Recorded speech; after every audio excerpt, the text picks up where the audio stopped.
Okay. सो दोस्तों, स्वागत है आपका in one more episode of evening अड्डा।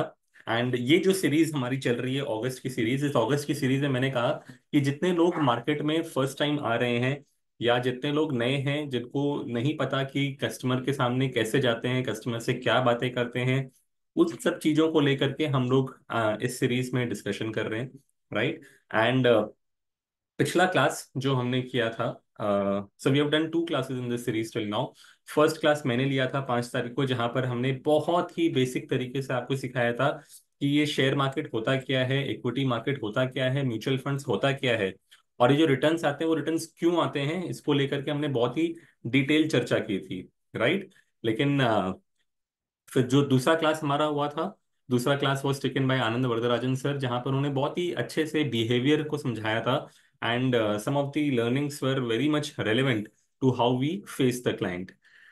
आज का जो सेशन है वो और प्रैक्टिकल सेशन है, जहां पर कि हम आपसे ये कुछ आपको टेम्पलेट्स देंगे सीखने के कि how do we really go and talk to the client, and what kind of a questions we are getting asked in front of the client, and how do we address that.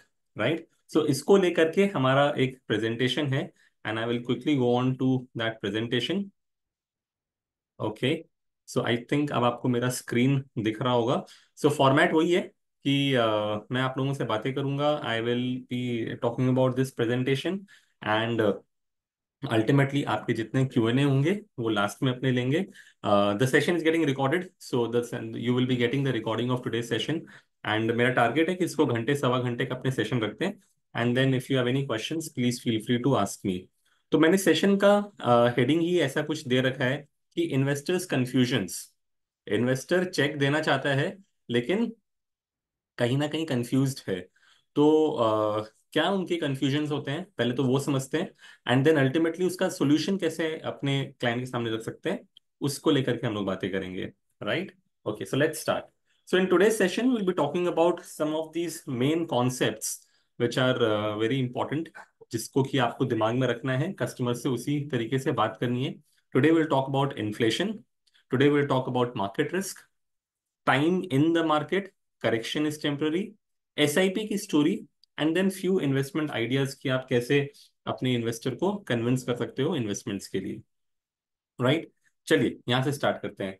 And सबसे पहला हमारा आज का discussion है inflation.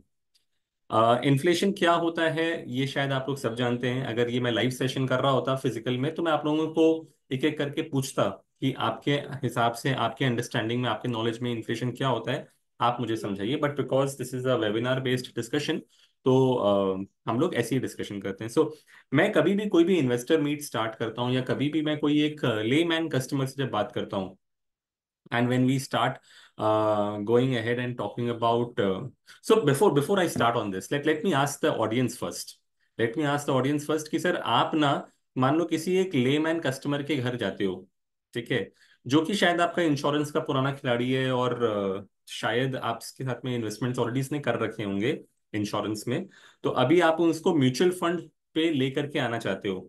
So what is your starting pitch, मतलब आप कौन सा आइडिया को लेकर के आप शुरू करते हो। अगर आप मुझे चैट बॉक्स में कोई एक दो आइडियाज दो ना, तो मैं समझूंगा कि आप लोगों का स्टार्टिंग पॉइंट क्या होता है। Because I will share with you how I start my conversation with the investors, and if you have any suggestion to give me कि सर मैं जब किसी क्लाइंट के घर जाता हूँ तो मैं ये बोल करके म्यूचुअल फंड स्टार्ट करता हूँ, क्या आप डायरेक्ट म्यूचुअल फंड के रिटर्न से स्टार्ट करते हो, या आप कोई स्कीम स्पेसिफिक बातें करते हो, आप कोई इन्फ्लेशन को लेकर के आई एम सॉरी, आप कोई एनएफओ को लेकर के बातचीत करने के लिए डायरेक्ट क्लाइंट को फोन करते हो।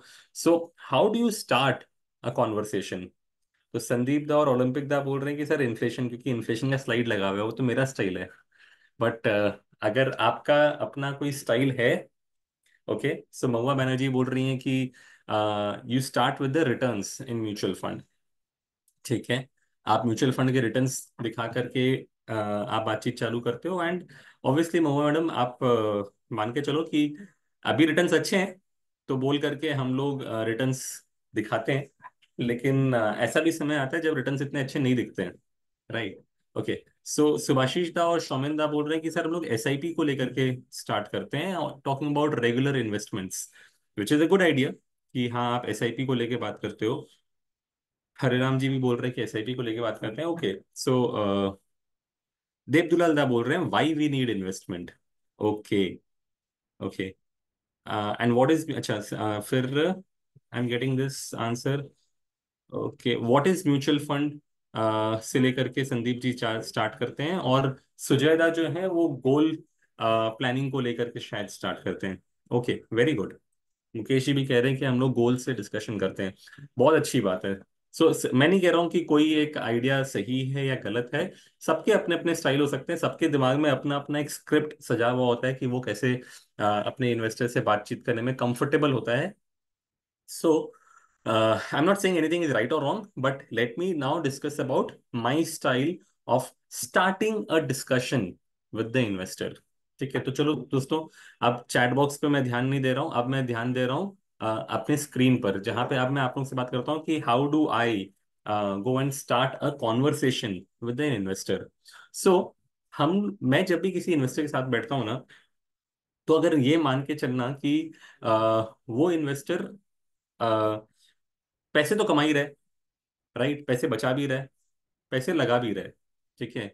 पहला हमारा काम हमेशा ये होता है कि आप उनको ये एहसास दिलाओ कि सर आप अपना काम तो सारा बराबर कर रहे हो, पैसे बचाने का और पैसे लगाने का, बट शायद आप जिस जगह पे चूक कर जा रहे हो वो ये कि आप जहां पे पैसे लगा रहे हो ना, वो आपके लिए सफिशिएंट रिटर्न नहीं बना के दे रहा है।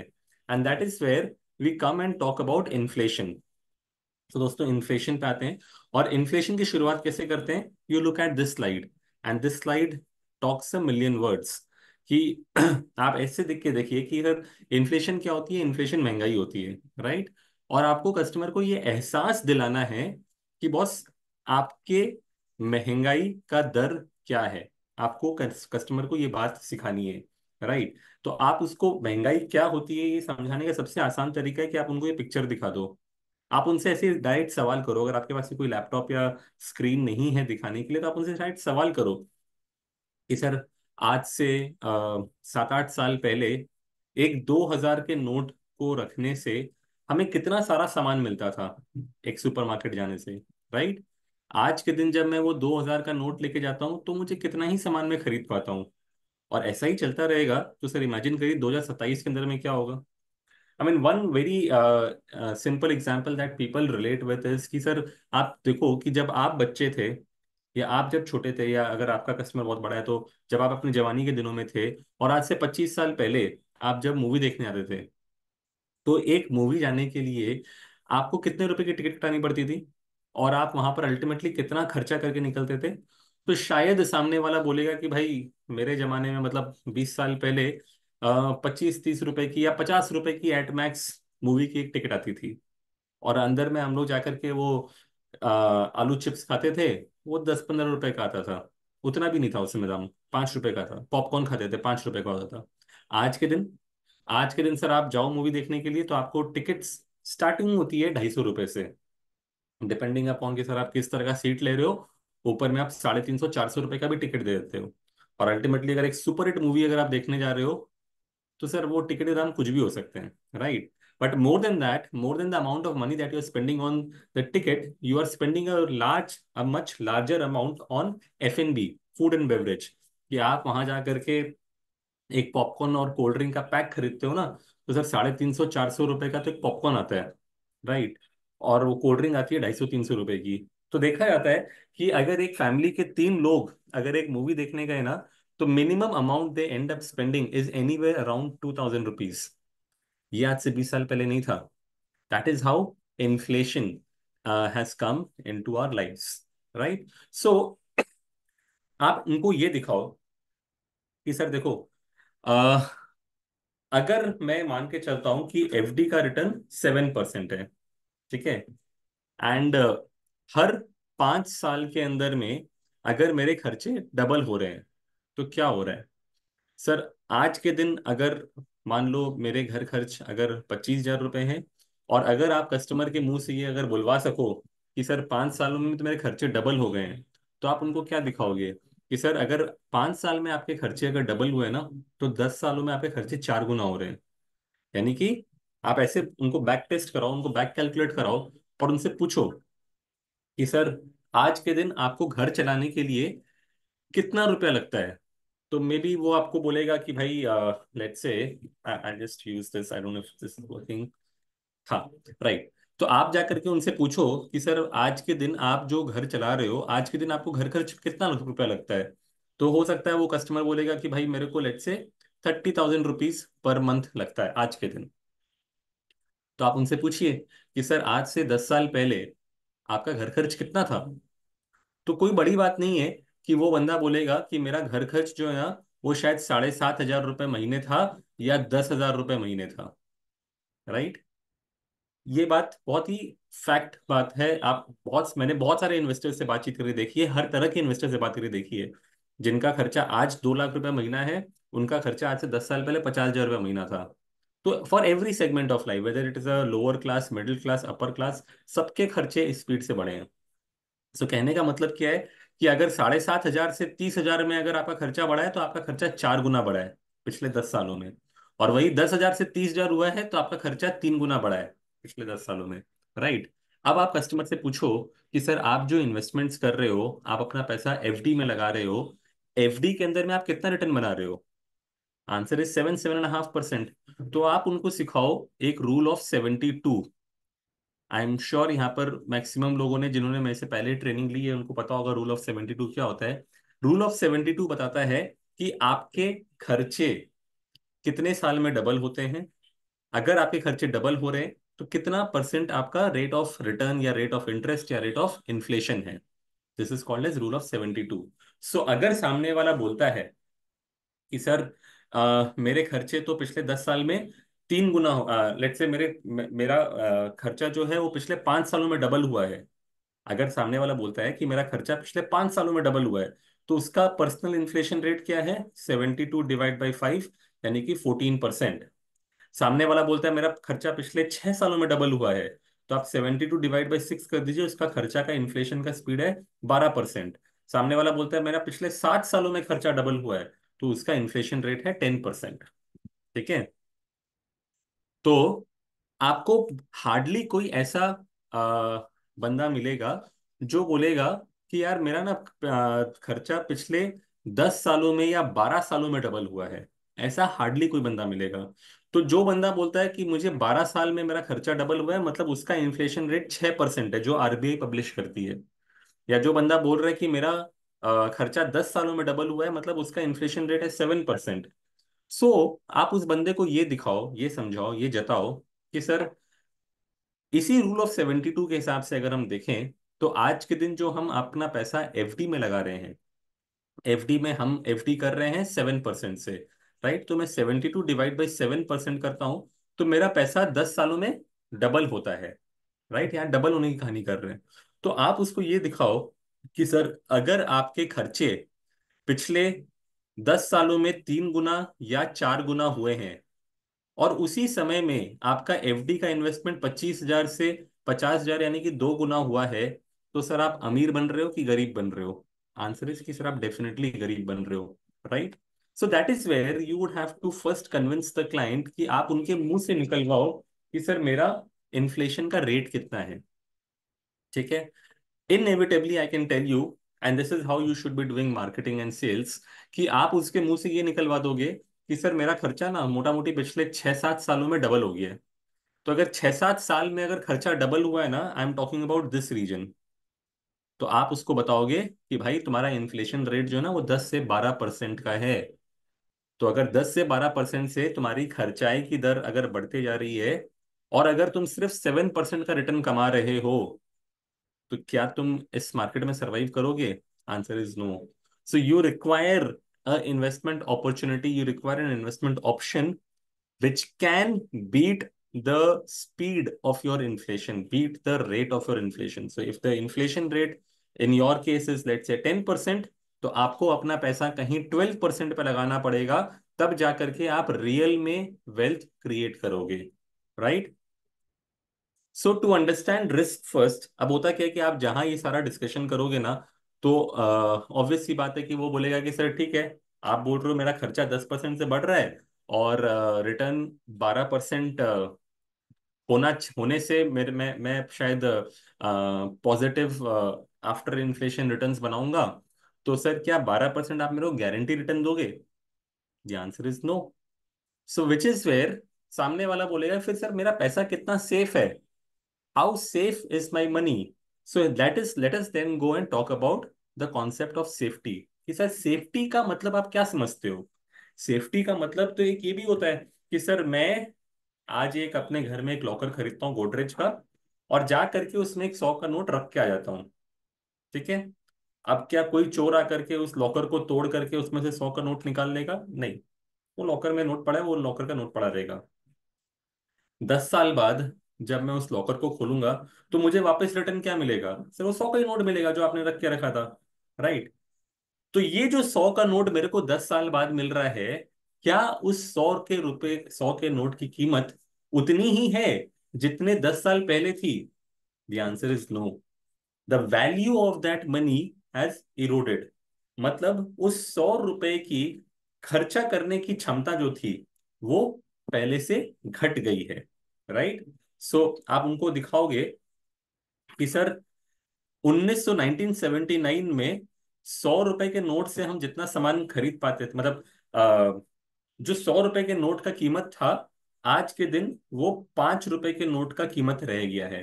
That is how many, the value of money has eroded because of inflation. Right. आप उनको इन्फ्लेशन की जगह पर आप उनको ये बताओ कि सर देखो लाइफस्टाइल इन्फ्लेशन कितना ज्यादा हो गया। These are talking points. And ये मैंने कुछ एग्जांपल्स दिए, आप अपने इन्वेस्टर से उनके कुछ एग्जांपल्स बात कर सकते हो। सर आज के दिन हर आदमी स्मार्टफोन लेके घूम रहा है। और स्मार्टफोन क्या आपके कस्टमर के पास में कोई 10,000 रुपए का स्मार्टफोन किसी के पास में आप देखते हो? Answer is no. तो सर क्या 10,000 रुपए के स्मार्टफोन में क्या कॉलिंग नहीं होती है? क्या उसके अंदर में इंटरनेट नहीं चलता है? क्या आप उसमें आईपीएल नहीं देख सकते हो? सब चीज होता है। लेकिन आप देखोगे कि आपका इन्वेस्टर जो है वो मिनिमम 25 से 30 हजार रुपए का स्मार्टफोन नहीं घूमता है। That is life style inflation. Right. एक नॉर्मल श्री लेदर का जूता 600 700 800 रुपए में आता है। उसके बाद भी आप देखोगे कि आपका जो कस्टमर है वो हश पपीज, जो कि बाटा का एक ब्रांड है, उसके जूते खरीदता है जो 4,000 रुपए का आता है। एक रेस्टोरेंट में जाकर के लोग 1,000 रुपए के अंदर में family of 4 can easily have their meal. But शहरों के अंदर में लोग प्रेफर करते हैं फाइन डाइनिंग में जाने के लिए, और फाइन डाइनिंग के अंदर में उसी एक मील का खर्चा 4,000 रुपए आ जाता है। So that is how life style inflation hits you. Right. So how can I beat inflation? The answer is through investments. तो दोस्तों ये जो चार्ट है ना, इट्स वेरी इंटरेस्टिंग चार्ट। ये क्या कह रहा है कि सर अगर मैंने 100 रुपए निवेश किए होते 1979 में, ठीक है, इतना बात तो आप लोग सबको को रटा हुआ है कि सर सेंसेक्स में किसी ने 100 रुपए इन्वेस्ट किए होते 1979 में, तो सर आज के दिन उसके पास में 80,000 रुपए होते, because Sensex is today trading at 80,000। Right. तो बोलने के लिए मैंने 800 गुना अपने पैसे बना लिए। लेकिन अभी 2 स्लाइड पहले मैंने आपको दिखाया कि वो पैसे की कीमत भी तो खत्म हो गई। तो अगर मैं रियल टर्म्स में बात करूं, मतलब मैं आफ्टर इन्फ्लेशन अगर मैं बात करूं, तो रियल टर्म्स में मैंने क्या वेल्थ क्रिएट किया अलग अलग एसेट क्लासेस में, आइए अब इसकी चर्चा करते हैं। तो यहां पर क्या दिखाया जा रहा है कि सर अगर मैंने पैसा 100 रुपया अगर एफडी में दिया होता तो आज मेरे पैसे की कीमत 116 रुपए होती आफ्टर सम 45 ईयर्स। सो एफडी का पैसा भी 100 का 8,000 रुपए हो जाता, लेट्स से। लेकिन आई एम नॉट सेइंग कि पैसे 800 गुना हो रहे कि 8 गुना हो रहे। What I am trying to tell you is कि आफ्टर इन्फ्लेशन मैंने क्या कमाया। सो ऐसा देखा गया कि in this period if the average inflation was around 7.5%, then the average return of an FD in this period was 8%। तो अगर एफडी ने 8 बनाया और खर्चा 7.5 से बढ़ा, तो मैंने डिफरेंस का कितना कमाया? सर मैंने डिफरेंस का सिर्फ 0.37% कमाया, जिसके वजह से उस समय जो पैसे की कीमत थी अभी भी मेरे पैसे की वही कीमत है। तो मतलब एफडी करके मैंने कोई पैसा बनाया नहीं, कोई वेल्थ क्रिएशन नहीं हुआ। अगर मैं गोल्ड के कंपैरिजन में भी देखूं तो भले ही गोल्ड का कीमत काफी बढ़ चुका है आज के दिन, राइट, लेकिन अगर मैं इन्फ्लेशन एडजस्टेड बात करूं, सो मैंने क्या दिखाया आपको कि inflation in this period was around 7.5%। इसका मतलब एफडी ने इस पीरियड में अराउंड 8% का रिटर्न बनाया, that is why the CAGR return is 0.37। Similarly gold ने इस पीरियड में अराउंड 10% का रिटर्न बनाया, इसीलिए CAGR return is difference return is 2.42%। और वही इक्विटी ने आपको तकरीबन 15 से 16% का रिटर्न बना के दिया, that is why the real growth after inflation in an equity is 7.49%। मतलब आपने अपने 100 रुपए को एटलीस्ट 1900 रुपए तो कर दिए, यानी कि आपने अपना पैसा रियल टर्म्स में 19 गुना बढ़ा दिया। राइट, तो इसकी बातें हमें करनी चाहिए। सो आई होप आपको इन्फ्लेशन को लेकर के कैसे पिच करना है, क्या समझाना है, एग्जिस्टिंग इन्वेस्टमेंट्स को कैसे समझाना है, आई होप आपको ये बात क्लियर आई हो। सो किसी के मन में अगर कोई सवाल है तो आप मेरे को चैट बॉक्स में लिख सकते हो। अगर सबको मेरा ये पहला कॉन्सेप्ट क्लियर आया है तो मेरे को थम्स अप दे दीजिए चैट बॉक्स में, मैं समझ पाऊंगा कि आप मेरी बात समझ पा रहे हो।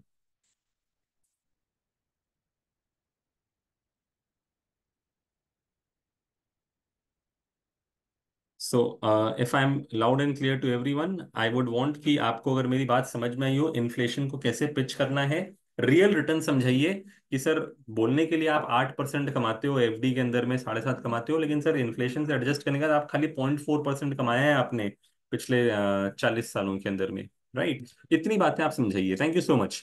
ओके, आगे बढ़ते हैं। And now we go to the next concept which is market risk. So आपने कस्टमर को सिखा दिया, समझा दिया कि सर आपकी जरूरत है, आपकी जरूरत है कि आप अगर आपका inflation rate, personal inflation rate अगर 10% अगर है या 12% अगर है, तो आपकी जरूरत है कि आप कम से कम 14% 15% बनाओ। लेकिन क्या 14-15% का मुझे गारंटी रिटर्न कोई दे सकता है? आंसर इज एब्सोल्युटली नो, कोई नहीं बना के देगा। तो सर ऐसे केस के अंदर में होगा क्या कि सर मैं इन्वेस्टमेंट करूंगा मार्केट लिंक्ड इंस्ट्रूमेंट्स के अंदर में। मार्केट का मतलब क्या होता है? मार्केट का मतलब होता है शेयर मार्केट। राइट, तो जहां मैं शेयर मार्केट में कदम रखूंगा वहां पर मुझे बता दिया जाएगा कि सर यहाँ पर एक रिस्क है जिसका नाम है मार्केट रिस्क। तभी आपने म्यूचुअल फंड का आज तक जितना भी ऐड सुना है, लास्ट में वो क्या बोलते हैं?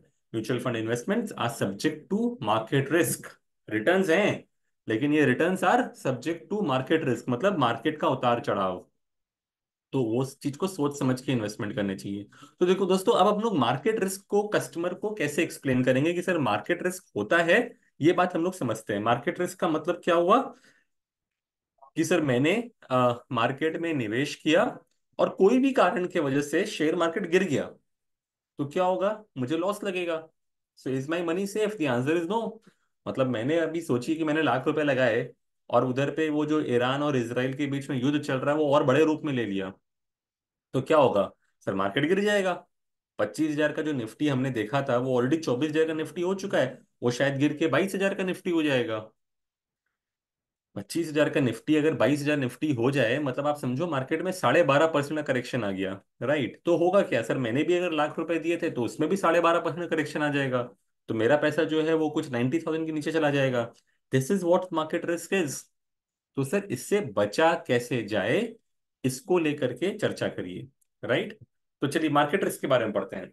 ये स्टेटमेंट तो आप सब जानते हैं, mutual fund investments are subject to market risk, read scheme related documents carefully. So what is market risk is what we are going to talk about here.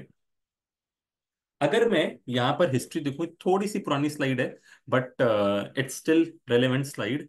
अगर मैं कहूँ आपके सामने, अगर मैं एक सेंसेक्स का चार्ट खोलूं, ठीक है, मैं काम करता हूँ, आई जस्ट डिस्कार्ड दिस। मैं ना आप लोगों के लिए एक फाइल खोलता हूँ, बड़ा ही इंटरेस्टिंग फाइल है, and let's see if I can show this to you और नॉट। इट्स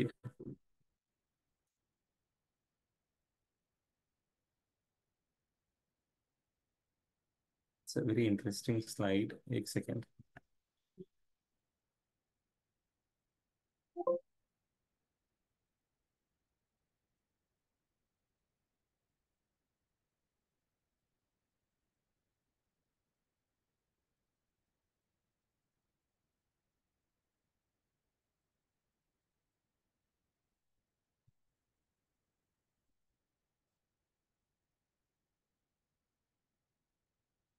इसमें 2022 तक का मेरे को नंबर मिल रहा है। मैंने इसको अपडेट किया था but I am not able to find that slide. Just a minute, रुकिए, पेशेंस। अच्छा हाँ, एक मिनट।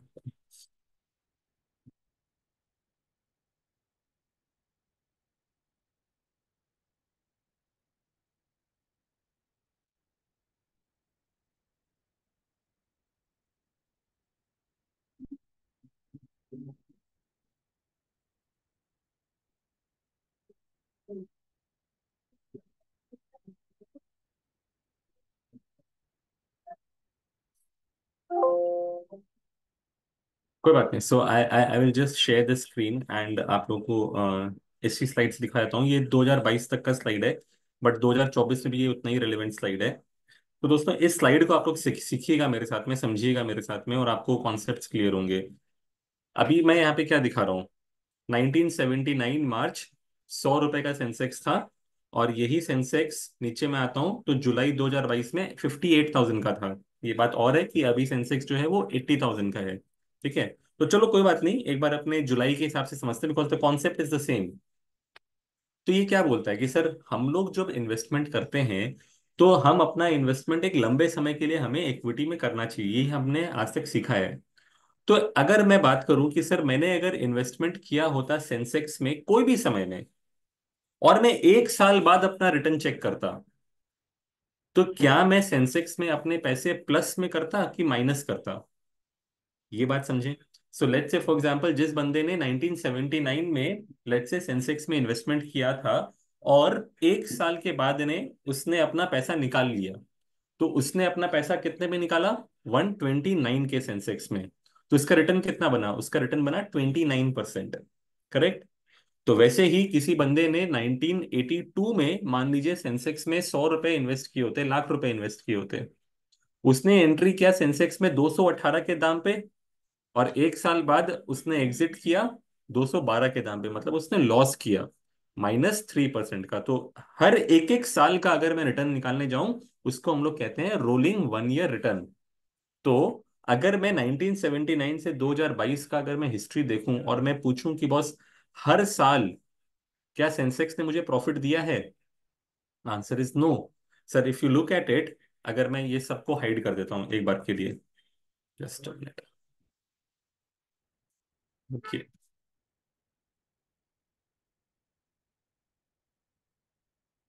एक बार के लिए अपने ये सब चीज को हाइड कर देते हैं, आप लोग को समझने में सुविधा होगी। ठीक है। एंड आई होप आप लोग को मेरा स्क्रीन समझ में आ रहा है। तो मैं क्या कह रहा हूँ कि सर, अगर 1 साल का रिटर्न्स अगर मैं देखूं, तो 1 साल में सेंसेक्स ने 29% बना के दिया, 34% बना के दिया, 26% बना के दिया, फिर -3 बना के दिया। तो 1 साल में जो हमने 42 ऑब्जर्वेशन देखी, ऐसा कितनी बार हुआ कि सेंसेक्स ने मुझे माइनस रिटर्न दिया हो? तो चलिए चेक करते हैं। -3 वाला 1 साल हुआ, -11 वाला दो, -22 तीसरा, फिर अभी आप नीचे आइए, स्क्रॉल कर रहा हूं मैं, -47%। 1 साल में सेंसेक्स ने -47 भी दिया है। ये 1992 का साल था, हर्षद मेहता का स्कैम हुआ था इस साल में। फिर -14%। फिर ये मार्जिनली माइनस हुआ था। फिर एक -4% का साल आया था, एक -28% का साल आया, एक -4 आया, -12 आया। इस तरीके से 2008 का क्रैश, .com, सॉरी, 2008 में हुआ था सब प्राइम क्राइसिस, -38%। 2011 -10%, फिर 2015 में -9%, फिर 2019 में -24%। ठीक है। तो अगर मैं ये सब कुछ को जोड़ लूँ ना, तो out of the 43 observations I have 14 times, 14 बार ऐसा हुआ है कि सेंसेक्स ने आपको नेगेटिव रिटर्न्स बना के दिए हैं।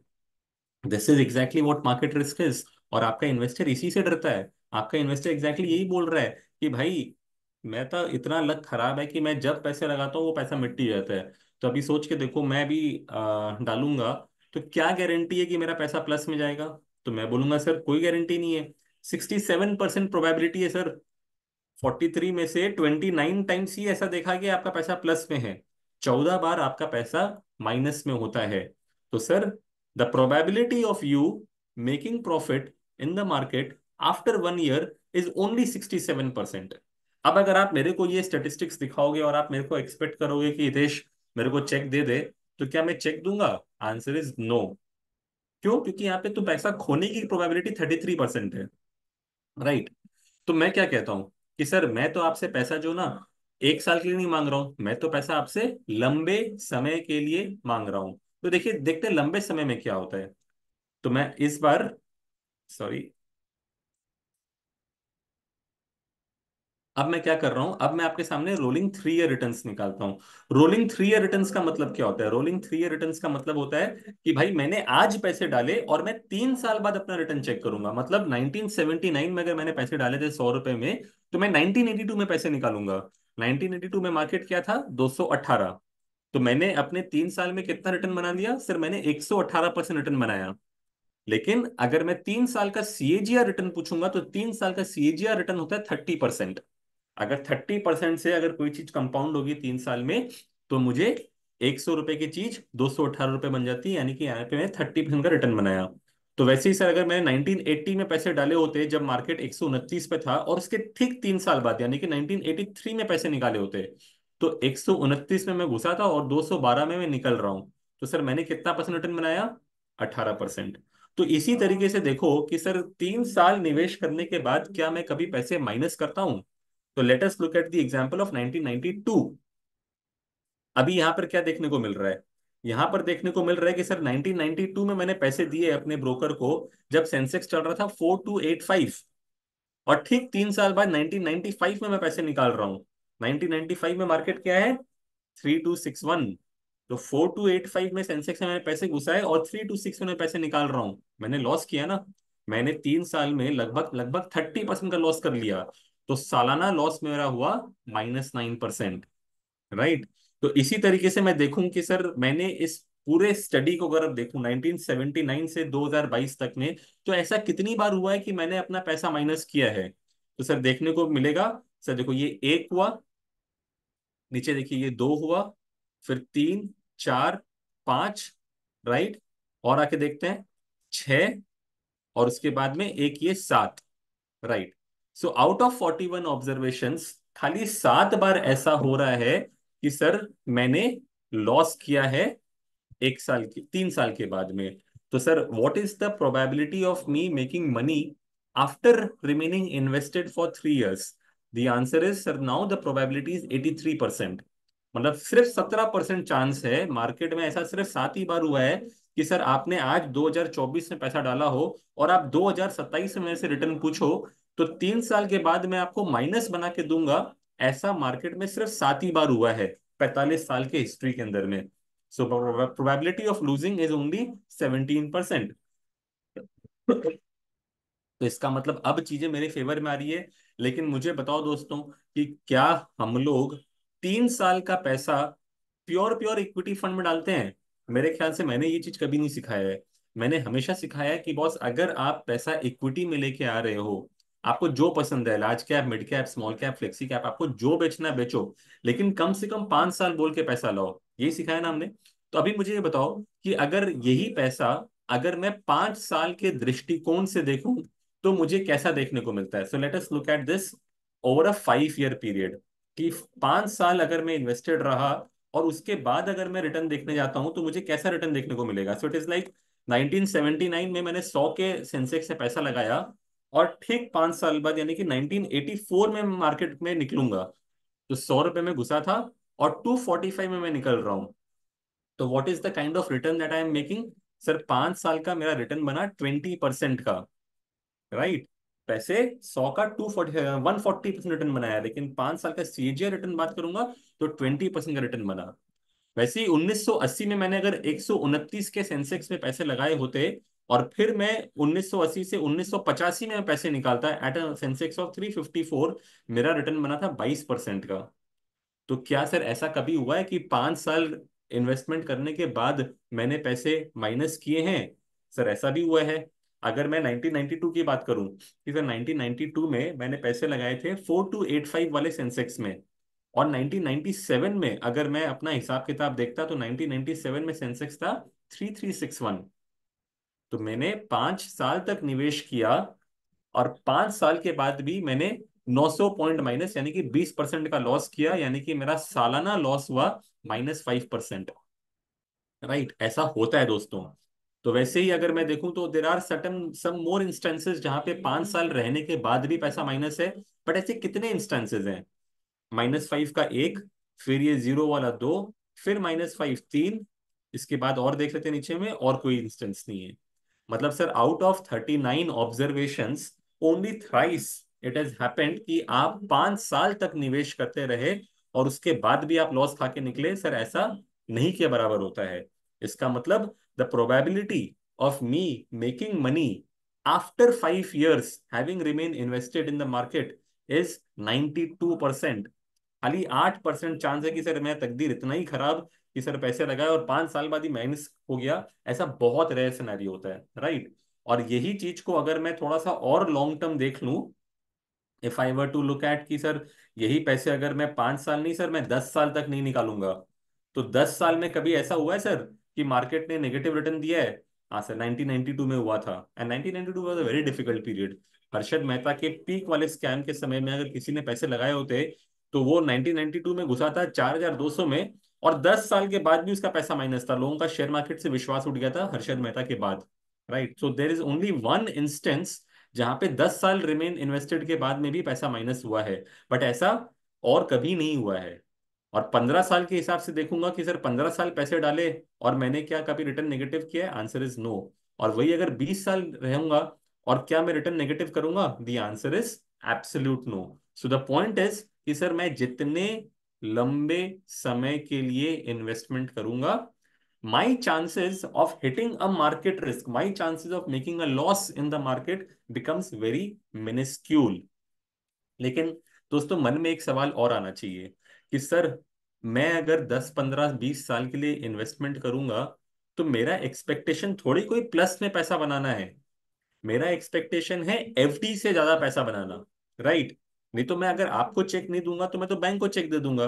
तो सर मुझे ये आपने पैसा माइनस नहीं किया 15 साल 20 साल रहने के बाद, ये बात तो आपने मुझे बता दी, लेकिन ऐसा क्या कभी हुआ है कि मैं 20 साल तक इन्वेस्टेड रहा और उसके बाद मैंने एफडी से कमती पैसा बनाया है? So let us look at it. So this is the rolling 20 year return. अगर आप ये वाला जो कॉलम है अगर आप इसको ध्यान से देखोगे, this is the rolling 20 year return कि सर 1979 में डाला, 1999 में निकाला।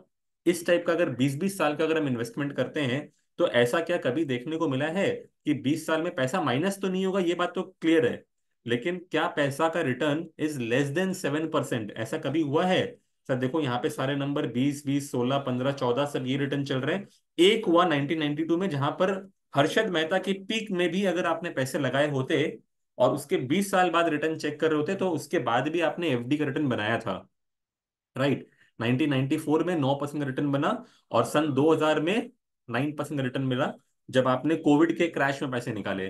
सो मेरा कहने का मतलब ये है कि even in the worst and worst of times अगर आप 20 साल तक इन्वेस्टेड रहोगे तो आप एफडी से बेहतर रिटर्न्स बना सकोगे, right. So this is the message that I wanted to give you with this slide. Manish sir, Manish ji, मैं डेफिनेटली आपके साथ में ये सब स्लाइड्स शेयर कर दूंगा। ये सब हमारे इन हाउस स्लाइड्स हैं, ये एक्सेल भी हमारा इन हाउस है, मैं जरूर दे दूंगा आपको। So coming back to the presentation, risk in 1 year out of 41 observation they were saying कि सर 14 बार पैसा माइनस हुआ, लेकिन what is the risk in 5 years?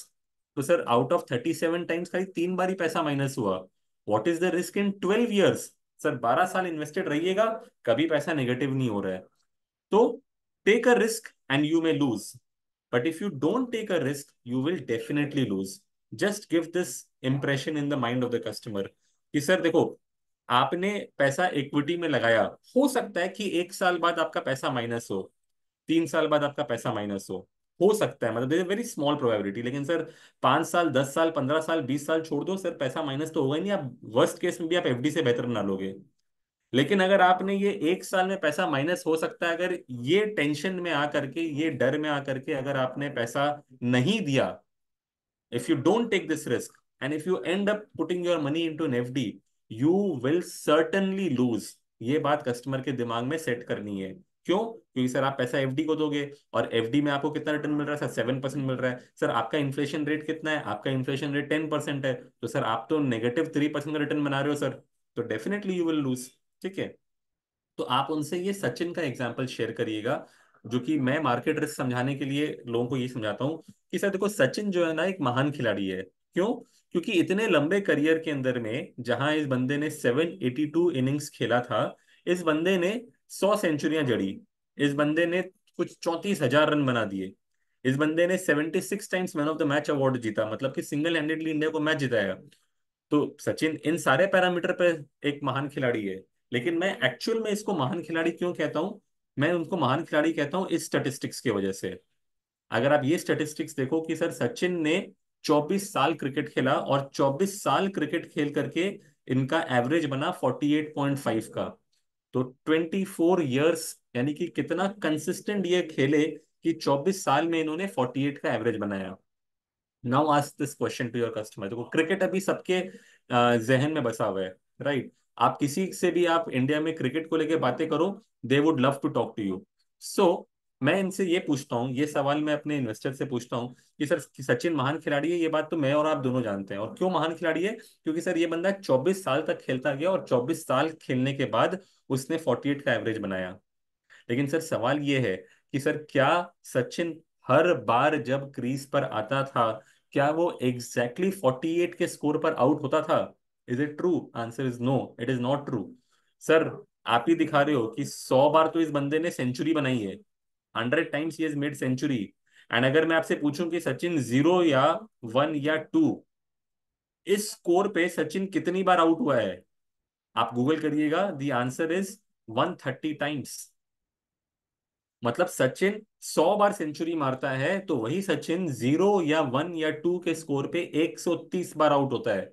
तो सर कौन सा सचिन सही है? सर सचिन तो सचिन है, वो तो 48 का एवरेज बनाता है। तो कहने का मकसद ये है कि sir just like the markets, even Sachin is volatile.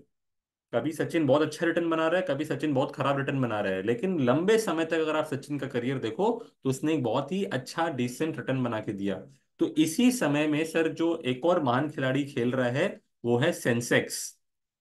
Sensex Sensex की शुरुआत 1979 में हुई 100 से। और सर सेंसेक्स आज 2024 में चल रहा है तकरीबन तकरीबन 80,000 के आसपास। यानी कि सेंसेक्स ने सर आपका पैसा 800 गुना किया, ये बात आप लोग सब जानते हैं। लेकिन सिंस इंसेप्शन, पिछले 45 सालों के अंदर में सेंसेक्स का रिटर्न कितना है? Answer is 16%। राइट? तो सचिन को महान किस लिए बोला? क्योंकि बॉस कोई भी प्लेयर इतना लंबा समय खेल करके 48 का एवरेज नहीं बनाता है। लोग का एवरेज 25, 30, 32, 35 होता है, बट 48 का average is like a huge thing. तो वैसे ही अगर मैं इन्वेस्टमेंट की दुनिया में आऊं, and if I were to compare कि सर पैसे अगर आप म्यूचुअल फंड या इक्विटी को नहीं देते तो आप पैसे किसको देते? आप पैसे देते एफडी को, आप पैसे देते गोल्ड को, रियल एस्टेट को। आप इन सारे इंस्ट्रूमेंट्स का रिटर्न उठा के देख लीजिए कि उन्होंने 45 सालों में क्या रिटर्न बना के दिया है। So you will find that the answer is somewhere around 7 to 8%। लेकिन उसी सेम समय में जब सेंसेक्स आपको 16% का रिटर्न बना के दे रहा है तो डेफिनेटली वो एक महान खिलाड़ी है। बट द पॉइंट इज कि जिस तरह से सचिन हर बार एग्जैक्टली 48 बना के आउट नहीं होता है, उसी प्रकार सेंसेक्स भी हर साल एग्जैक्टली 16% का रिटर्न आपको नहीं बना के देता है। So there will be times when Sensex would give you 30, 40, 50% returns. And there will be a year जब सेंसेक्स आपको -10, -20 का भी रिटर्न बना के देता है। बट कौन सा सेंसेक्स सही है? सर सेंसेक्स तो सेंसेक्स है, अच्छा दिन भी दिखाएगा, बुरा दिन भी दिखाएगा, ये सारे दिन वो देखेंगे। बट अल्टीमेटली आप इतना मान के चलिए सर कि अगर आप लॉन्ग टर्म में अगर आप सेंसेक्स में इन्वेस्टेड रहोगे, अगर आप लॉन्ग टर्म में म्यूचुअल फंड में इन्वेस्टेड रहोगे, तो आपको रिटर्न बनना ही बनना है। राइट? तो वही मैंने अभी आपको थोड़ी देर पहले दिखाया कि patience is the key. Right? अगर आप 10 साल, 15 साल, 20 साल के लिए अगर आप म्यूचुअल फंड में आओगे तो सर पैसे माइनस नहीं होंगे, वो तो मैंने आपको दिखाई दिया। बट वर्स्ट केस सिनेरियो में भी सर मैं आपको एफडी से बेहतर रिटर्न बना के दे दूंगा। और बेस्ट केस सिनेरियो में तो सर आपने देख ही दिया कि रिटर्न एवरेज में 16% बनता है, ऊपर में 20-20% का रिटर्न भी बनता है। Right? So if there is any confusion with regard to this part of my presentation, तो आप मुझसे सवाल कर सकते हैं। अगर आपको मेरी बात समझ में आ रही है तो आप लोग मेरे को चैट बॉक्स में लिख के दो, which is the message from this slide. And the message is very clear, patience is the key. क्या लिखना है आपको चैट बॉक्स में? Patience is the key. तो आपको पेशेंस कस्टमर को सिखाना है कि सर इस मार्केट में आइए और लॉन्ग टर्म के लिए रहिए। पेशेंट रहिए, तो सर आपको रिटर्न्स अपने आप बन जाएंगे। लॉन्ग टर्म के अंदर में आपको ये मार्केट रिस्क कुछ नहीं दिखेगा, लॉन्ग टर्म में आपका पैसा माइनस नहीं होगा। बट शॉर्ट टर्म के अंदर में हाँ, मार्केट रिस्क जरूर दिखेगा। तो शॉर्ट टर्म में हम कहते हैं कि सर मार्केट रिस्क बहुत बड़ा दिखता है, लेकिन सर लॉन्ग टर्म के अंदर में आप देखेंगे कि सर लॉन्ग टर्म में इन्फ्लेशन सबसे बड़ा रिस्क होता है, कि वो पैसे की कीमत को खा जाता है। तो इसके लिए, इन्फ्लेशन से बचने के लिए, पेशेंस इज द की। अगर आप लॉन्ग टर्म तक अगर आप रहेंगे इन्वेस्टेड, तो आप डेफिनेटली रिटर्न बना लेंगे इस मार्केट में, और ये मार्केट रिस्क सब भूल जाएंगे। राइट। चलिए, थैंक यू सो मच, आपने सबने चैट बॉक्स में साथ दिया। अभी आगे बढ़ते हैं, and now let us hit the third concept. अब मैं थर्ड कॉन्सेप्ट जो आपके साथ में शेयर करने जा रहा हूं, that is time in the market versus timing the market. दोनों बातों में एक अंतर है। एक जैसा लग रहा है ना देखने में, दोनों में क्या फर्क है? टाइमिंग द मार्केट का मतलब ये हुआ कि हितेश, मैं तुमको अभी चेक नहीं दूंगा। हितेश, जब मार्केट में करेक्शन आ जाएगा, जब मार्केट नीचे आ जाएगा ना, तब मैं इन्वेस्टमेंट करूंगा।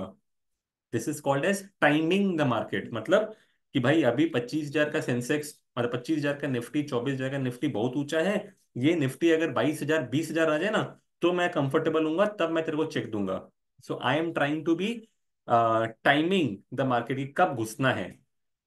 तो मैंने क्या इस नेक्स्ट सेक्शन में सिखाया आपको कि sir it is not really important कि आप एग्जैक्टली exactly किस लेवल में मार्केट में घुसते हो। What is more important is कि आप कितना समय मार्केट में बिताते हो। So the amount of time that you spend in the market is more important rather than trying to time the market। देखो दोस्तों, क्या आप भविष्यवाणी कर सकते हो? Answer is no. तो क्या आप ये कह सकते हो कि सर जो अभी 24,000 का मार्केट है, ये नीचे आएगा ही आएगा, गारंटी है सर ये 20,000 होगा ही होगा? क्या ये आप भविष्यवाणी कर सकते हो? Answer is no one can do that, not even a fund manager can do that. तो आपके हाथ में क्या है सर? मेरे हाथ में है कि सर मैं चेक दे सकता हूं, और मेरे हाथ में है कि सर मैं अपना दिमाग सीधा रखूंगा, और मैं 10 साल, 15 साल, 20 साल तक पैसे नहीं निकालूंगा, ये मेरे हाथ में है। ठीक है। तो हमने ये आपको, अभी मैं आपको यही दिखाऊंगा कि सर आप कितना ज्यादा समय मार्केट को देते हो, ये ज्यादा महत्वपूर्ण है कंपेयर टू कि सर आप अपना एक्स्ट्रा दिमाग लगा के ये भविष्यवाणी करते हो कि नहीं अभी 20,000 निफ्टी आएगा और उसके बाद अपने पैसा डालेंगे। आइए देखते हैं कैसे। So what is the best time to start any investment? Answer is now. ठीक है, आज ही से इन्वेस्टमेंट स्टार्ट करना चाहिए। क्यों? Because time in the market is more important than trying to time the market. And how? ये मैंने example दिखाया, and this example is very relevant. ये आप अपने कस्टमर्स को दिखा सकते हो कि सर यहाँ पर मैं बातें कर रहा हूँ दो दोस्तों की। ठीक है, एक दोस्त का नाम है प्रतीक, एक दोस्त का नाम है विवेक। ठीक है। अब ये दोनों मान लीजिए बंधु थे, ये दोनों एक ही समय कॉलेज से पास आउट हुए। ठीक है। दोनों ने 25 साल की उम्र में अपना पोस्ट ग्रेजुएशन कंप्लीट किया, और दोनों ही जन मार्केट में उतरे। अब प्रतीक क्या था? प्रतीक था एक सीधा साधा बच्चा, जो कि उसके पिताजी ने उसको सिखाया कि भाई बेटा, जब तुम पैसे कमा रहे हो तो पैसों को बचाना और उस पैसों को निवेश करना। राइट। और विवेक क्या था? विवेक था कि भाई अभी तो मैंने इतने साल पढ़ा है, खटा है, सब कुछ किया है, अभी मेरे को थोड़ा सा मौज मस्ती का जिंदगी जीना है। अभी थोड़ा सा खर्चा करेंगे, फिर बाद में जब जिम्मेदारियां आएंगी तब हम लोग इन्वेस्टमेंट की बात करेंगे। राइट। तो दो अलग तरह के लाइफ स्टाइल्स। तो पहले प्रतीक की बात करते हैं। प्रतीक ने क्या किया? प्रतीक ने 25 की उम्र में आपके पास में एसआईपी स्टार्ट करा ली। कितने रुपए की? 5,000 रुपए महीने की। तो वो एक साल का कितना रुपया आपको दिया? 60,000 रुपीज। राइट। उसने क्या किया? उसने सिर्फ 10 साल तक एसआईपी चलाई। मतलब 25 साल की उम्र में नौकरी चालू हुई, उसने उसने पहली सैलरी के साथ में जॉब स्टार्ट कर लिया, और उसने 10 साल तक एसआईपी कंटिन्यू रखी। 10 साल तक वो 5-5 हजार रुपए देता गया, और उसने अपना लास्ट एसआईपी का इंस्टॉलमेंट दिया जब वो 35 साल का हो गया। तो मतलब उसने 10 साल तक एसआईपी चलाई। फिर उसने क्या कहा कि सर देखो, अब मेरे ना खर्चे बहुत बढ़ गए हैं, मेरी शादी हो गई है, बीवी बच्चे हो गए हैं, अब मैं ये हर महीना 10,000 रुपए, 5,000 रुपए नहीं दे पा रहा हूँ। तो सर एक काम करो, मेरी एसआईपी बंद कर दो, लेकिन मैं पैसे निकालूंगा नहीं, ये मैं पैसे इन्वेस्टेड रखूंगा। तो उसने क्या कहा? कि सर मैं 60,000 रुपए जो मैंने एक साल में दिए थे, मैंने पिछले 10 साल में आपको 6 लाख रुपए दे दिए। अब मैं इस पैसे को नहीं निकालूंगा, ये पैसा मैंने रिटायरमेंट के लिए जोड़ा है, मैं रिटायर करूंगा एट द एज ऑफ 60, तो सर ये पैसा सिस्टम में पड़ा रहने दो। ठीक है। अब यहीं पे बात करते हैं दूसरे दोस्त की, विवेक की। विवेक ने क्या किया था, उसकी नौकरी भी लगी थी 25 की उम्र में, बट उसने खर्चे किए, ऐश भरी जिंदगी जी, और उसने कोई इन्वेस्टमेंट नहीं किया। 35 साल की उम्र तक आते आते विवेक की भी शादी हो गई, बच्चे हो गए, और अब उसको रियलाइज हो रहा है एट द एज ऑफ 35 कि भाई मेरे पास में तो इन्वेस्टमेंट के नाम पे कुछ बैकअप है ही नहीं। तो एक काम करते हैं, अब अपने एसआईपी स्टार्ट कराते हैं। और उसने 5,000 रुपए की एसआईपी उसने भी स्टार्ट की। साल का 60,000 रुपए वो भी दे रहा है। लेकिन ये क्या कर रहा है, सर ये अपनी एसआईपी सिर्फ 10 साल नहीं चला रहा है, ये अपनी एसआईपी पूरे लाइफ लॉन्ग चला रहा है। मतलब जब तक वो रिटायर नहीं कर रहा है, जब तक उसको आमदनी आ रही है, तब तक वो एसआईपी चला रहा है। यानी कि both of them are retiring at the age of 60, right. तो विवेक ने एसआईपी चलाई 25 साल तक। यानी कि अगर मैं साल का 60,000 रुपए दे रहा हूं, तो 25 साल में विवेक ने 15 लाख रुपए दे दिए, right.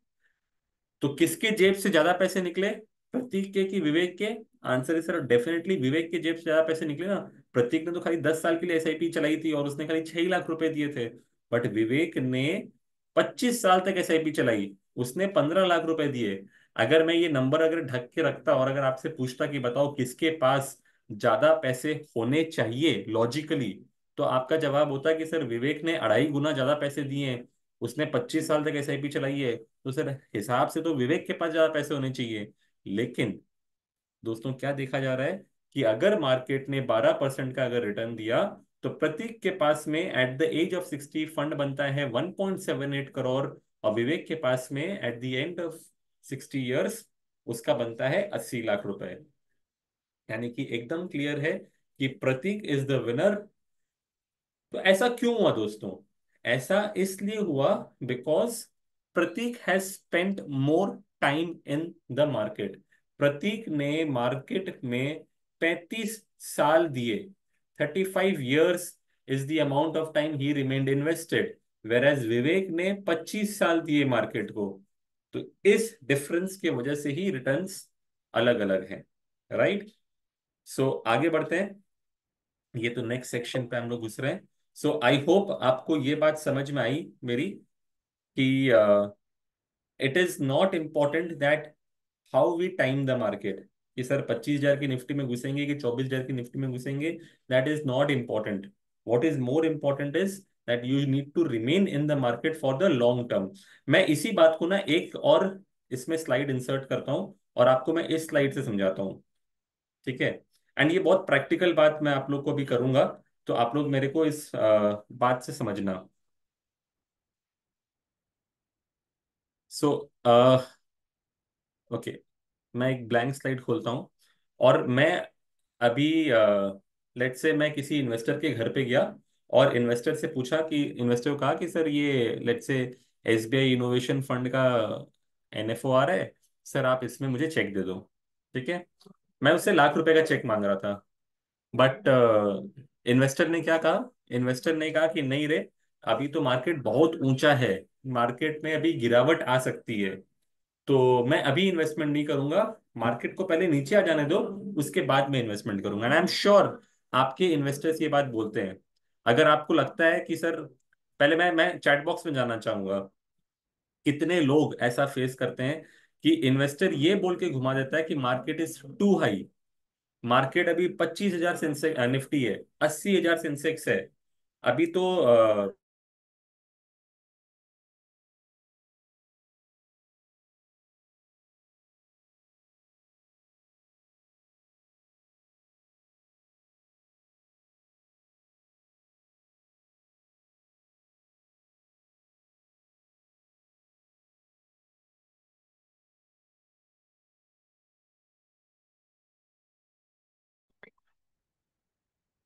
I am so sorry, ये मेरा थोड़ा सा स्क्रीन चला गया था। Okay, okay, I am back now, just a minute, screen drop हो गया था। सो आइए, चैट पे हम लोग बात कर रहे थे और हम लोग पूछ रहे थे कि सर ऐसा तो होता है ना आपके सामने कि सर अभी मार्केट जो है वो बहुत ऊंचा हो गया है और मार्केट को थोड़ा सा गिरने दीजिए, उसके बाद हम लोग मार्केट में इन्वेस्टमेंट करेंगे, अभी सही समय नहीं है निवेश करने के लिए। ऐसा आप सबके साथ होता है, मेरे साथ भी होता है।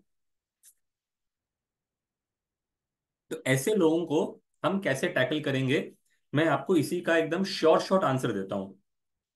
मैं जो अगले 5 मिनट बोलने जा रहा हूं ना, आप लोग चाहो तो इसको नोट कर लेना कहीं पे, क्योंकि ये एक बहुत ही अच्छा तरीका है लोगों को कन्विंस करने का कि सर अल्टीमेटली इससे कोई फर्क नहीं पड़ता है। चलिए आइए, यहां पर ना मैं आपको दो तरीके से इसको समझाऊंगा। आप अपने इन्वेस्टर से पूछिए कि सर अभी लेट्स से निफ्टी कितना है, निफ्टी का वैल्यू अभी कितना है। तो उसने कहा कि भाई अभी निफ्टी 25,000 है। ठीक है सर, मान लिया 25,000 निफ्टी है। तो सर आप कितना करेक्शन मार्केट में एक्सपेक्ट कर रहे हो, मतलब कि सर कितना मार्केट गिर जाने से आप मुझे चेक दे दोगे। तो दोस्तों आप मेरे को चैट बॉक्स में लिखो। अभी मान लो आप लोग इन्वेस्टर हो और मैं वो डिस्ट्रीब्यूटर हूँ। ठीक है, आप से मैं इन्वेस्टमेंट मांगने आया हूँ। एसबीआई इनोवेशन फंड का लास्ट डे है, आप लोगों ने बहुत अच्छा काम किया है। बट कितना का मार्केट आने पर, कितना का निफ्टी होने पर, या कितना परसेंटेज फॉल होने पर आप मेरे को चेक दे देंगे। सो मनीष भैया लिख रहे हैं कि भाई 23,100 का मेरा रीडिंग है, 23,000 मार्केट अगर आ जाएगा तो मैं जरूर चेक दे दूंगा। ओके, और कोई? ओलंपिक दा, शंकर दा बोल रहे हैं 23,000 का मार्केट होगा तो अपने दे देंगे। चंदन जी बोल रहे हैं कि सर 10%। मैक्सिमम इन्वेस्टर यही सवाल करते हैं सर 22,800। पार्थोदा बोल रहे हैं कि दादा पता नहीं। संजय बोल रहे हैं कि 10 to 15% मार्केट में फॉल आ जाएगा। तो अगर मैं संजय दा की बात मानूं तो 10% का मतलब 25,000 से 10% यानी 2,500 पॉइंट का करेक्शन, यानी मोटा मोटी 22,500 जो संदीप बासु जी बोल रहे हैं। और वही अगर मैं 15% का करेक्शन पकड़ लूं अगर, तो 15% होता है 3,750 पॉइंट, यानी कि 25,000 से मोटा मोटी 21,250 अगर आ जाएगा तो चेक मिल जाएगा। महुआ मैडम भी बोल रही है 15%, यानी कि 21,000 का अगर लेवल आ जाएगा तो मैं आपको चेक दे दूंगी। यही आपके मैक्सिमम इन्वेस्टर्स का रिस्पॉन्स है ना। आइए हम आपसे बात करते हैं कि अब इसको कैसे हम लोग टैकल करेंगे।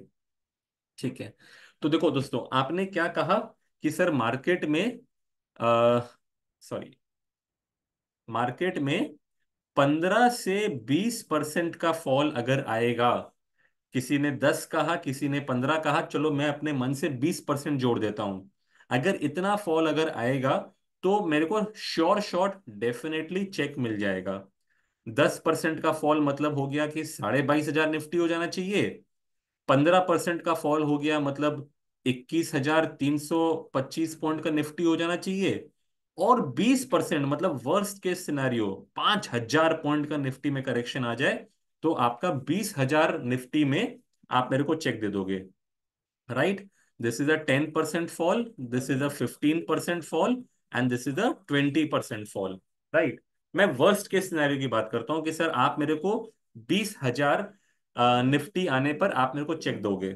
ठीक है, अब आप अपने इन्वेस्टर के एज के अनुसार उससे पूछिए कि सर आप मेरे को कितने समय का इन्वेस्टमेंट दे रहे हो।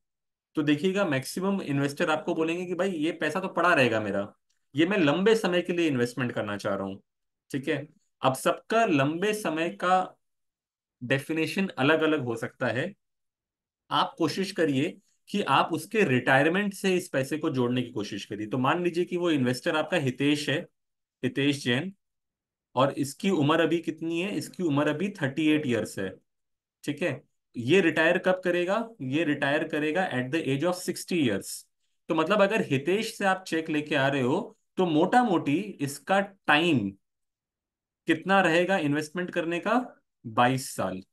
ठीक है, ये बात आप लोग पहले क्लियर हो जाओ कि बॉस ये 22 साल के लिए इन्वेस्टमेंट करने के लिए आया है। इसके बाद में पहले ये बात क्लियर कर दो, सेट कर दो। ठीक है, अब आप उनको बताओ कि सर देखो हम लोग मार्केट से एक्सपेक्ट करते हैं कि रिटर्न कितना बनेगा। सर हम लोग बोलते हैं कि सर 7% का जीडीपी ग्रोथ है, 5% का इन्फ्लेशन है, तो वो हिसाब से मार्केट कम से कम 12 तो बना के देगा ही। हिस्टोरिकली हमने देखा है कि 15-16 का रिटर्न बना है। लेकिन सर मैं तो आपको बेर मिनिमम बोलूंगा। तो मैं आपको क्या कह रहा हूं कि सर मिनिमम 12% का रिटर्न तो बनना चाहिए। अगर मैं कहूं कि सर 12% का रिटर्न बनना चाहिए, तो अभी थोड़ी देर पहले हमने समझा था रूल ऑफ 72, जहां पे कह रहे थे कि सर 72 डिवाइड बाई 12% कर दो तो आपके पैसे 6 साल में डबल हो जाएंगे। यही चीज हमने सीखा था। तो आज हम लोग बात कर रहे हैं कि निफ्टी जो है 25,000 पर है, ये 2024 की बात है। और हितेश को रिटायर होना है 22 साल के बाद में, यानी कि हितेश आपसे वापस पैसे मांगेगा 2046 में। ठीक है। अब हम कहते हैं कि सर 2024 यानी कि आज जब मैं आपसे चेक लेने के लिए आ रहा हूं, तो 22,000 निफ्टी है, आप मुझे घुमा दे रहे हो, मना कर दे रहे हो। 25,000 निफ्टी है, आप मुझे घुमा दे रहे हो, मना कर दे रहे हो, आप बोलो चेक नहीं दोगे। तो मैंने पूछा सर कितना पे आने पे चेक दोगे, तो किसी ने कहा 22.5, किसी ने कहा 21, किसी ने कहा 20। मैंने कहा वर्स्ट केस पकड़ते हैं कि सर इमेजिन करिए कि सर आज 20,000 निफ्टी है 2024 में, आज 20,000 निफ्टी है। मान लीजिए अब आप मुझे चेक दे दोगे ना। उसने कहा हाँ सर, आज तो मैं आपको चेक दे दूंगा। तो सर मेरे को बताओ कि ये पैसा, ये निफ्टी 2030 में जाकर के कितनी हो जाएगी। तो सर 6 साल के अंदर में आप अपना पैसा क्या कर रहे हो, डबल कर रहे हो। तो निफ्टी भी 2030 में कितनी होगी, निफ्टी हो जाएगी सर 40,000। सर फिर 6 साल जोड़ देते हैं, 2036 में सर निफ्टी कितनी होगी, तो इसको भी डबल कर दीजिए। सर ये होता है 80,000। सर 2042 में निफ्टी कितनी होगी, सर इसको डबल कर लीजिए सर, 1,60,000। सर मैं रिटायर करूंगा 2046 में। 2046 में देखिए, ये हमने लिखा था यहाँ पे 2046 में मैं रिटायर करूंगा। तो 2046 में और 4 साल इसमें जोड़ दूं, तो हम बात कर रहे हैं कम से कम 2 लाख निफ्टी की। ठीक है, कस्टमर के दिमाग में ये पहले फिगर बैठाइए कि 2046 तक आते आते निफ्टी 2 लाख हो जाएगा। अब मेरे को बताइए सर, आपने, अगर मैं कोई आपको इन्वेस्टमेंट प्रपोजल दूं कि सर 25,000 के निफ्टी में घुसेंगे और आपका पैसा मैं 8 गुना बना करके 2 लाख निफ्टी कर दूंगा, मतलब सर आज आप 10 लाख का मुझे चेक दे रहे हो, सर मैं आपको जब तक आप रिटायर करोगे मैं आपको सर 8 गुना करके पैसा दूंगा, यानी कि मैं आपको 80 लाख रुपए बना के दे दूंगा। Is it a bad deal? क्या इन्वेस्टर आपको मना कर देगा? सर मैं आपको कह रहा हूं सर 80 लाख रुपए रिटर्न मिलेंगे, क्या किस कस्टमर आपको मना कर देगा? The answer is no. But the customer is not able to see that. Why? Because customer क्या देख रहा है कि नहीं यार अभी तो मार्केट 25,000 है। तो आप कस्टमर को बोलो कि सर ये आप मेरे को 10 लाख का चेक नहीं दे रहे हो ना, सर आप मान के चलो कि इसमें आपको 80 लाख रुपए रिटर्न मिलने हैं, लेकिन ये आप बना नहीं पाओगे। क्यों? क्योंकि सर आप मेरे को तो पैसे दे नहीं रहे हो अभी। आप मुझे पैसे दोगे कब, जब ये 20,000 निफ्टी होगा। तो sir in the long run, ऐसे सोच के देखिए सर, कि इन द लॉन्ग रन मैं 20,000 निफ्टी में पैसे डालूं कि 25,000 निफ्टी में पैसे डालूं, इन 5,000 पॉइंट के वजह से मैं निकल लूंगा 2 लाख निफ्टी में, ये बात तो तय है। अगर 12% का रिटर्न बनना है तो मैं निकलूंगा 2 लाख निफ्टी में। तो मैं 20,000, 20,000 निफ्टी में घुसूं, कि मैं 21,325 वाले निफ्टी में घुसूं, कि मैं 22,500 वाले निफ्टी में घुसूं, कि मैं 25,000 वाले निफ्टी में घुसूं। अल्टीमेटली अगर हम सब ने निकलना, अगर कितने पर है, हम सब ने निकलना है 2 लाख निफ्टी पे। तो सर क्या इन 22-24 सालों के अंदर में क्या ये 1,000-2,000 पॉइंट के कोई मायने रखते हैं? Answer is absolutely no. So अगर आप कस्टमर को ये बात समझा सको कि सर आप मुझे चेक इसलिए नहीं दे रहे हो because you are waiting for this, you are trying to time the market, what I am trying to explain to you, कि सर अल्टीमेटली रिटर्न कहां बन रहा है, रिटर्न बन रहा है इस चीज से, 22 सालों से रिटर्न बन रहा है। So what is more important, to spend the time in the market. अगर आप इतना कर लोगे ना सर, आप रिटर्न बना लोगे। राइट? तो दोस्तों अगर आपको मेरी ये बात अच्छी लगी, अगर ये बात आप लोग इन्वेस्टर को समझा पाओगे, तो give me a thumbs up in the chat box. This is a short way. I have tried it so many times with the investors. It has really worked wonders for me. तो अगर जितना चीज मैं समझा पाया, जहां customer आपको बोलता हो ना कि भाई मार्केट तो ये बहुत ऊंचा है, आप उसको बोलो सर एक बार पेन और पेपर दीजिए, और उसके सामने ना ये जितना चीज मैंने लिखा ना, आप चाहो तो इसका स्क्रीनशॉट ले लो और इसको इतना कुछ अपने हाथ से लिख के दो, बिलीव मी, कस्टमर आपको चेक देगा ही देगा। Right, thank you so much. So सबको मेरी बात समझ में आई? मतलब मेरा आज का सेशन जो है आपके दिमाग में घुस रहा है। These are all practical things, कोई प्रेजेंटेशन कोई स्लाइड वैसा नहीं है, मैं आपको प्रैक्टिकली सिखा रहा हूँ। मैं अपने इन्वेस्टर से इसी भाषा में बात करता हूँ। आइए आगे बढ़ते हैं, आगे बढ़ते हैं। चलिए next portion of the presentation में बढ़ते हैं, एंड दैट इज कि sir correction is temporary, growth is permanent.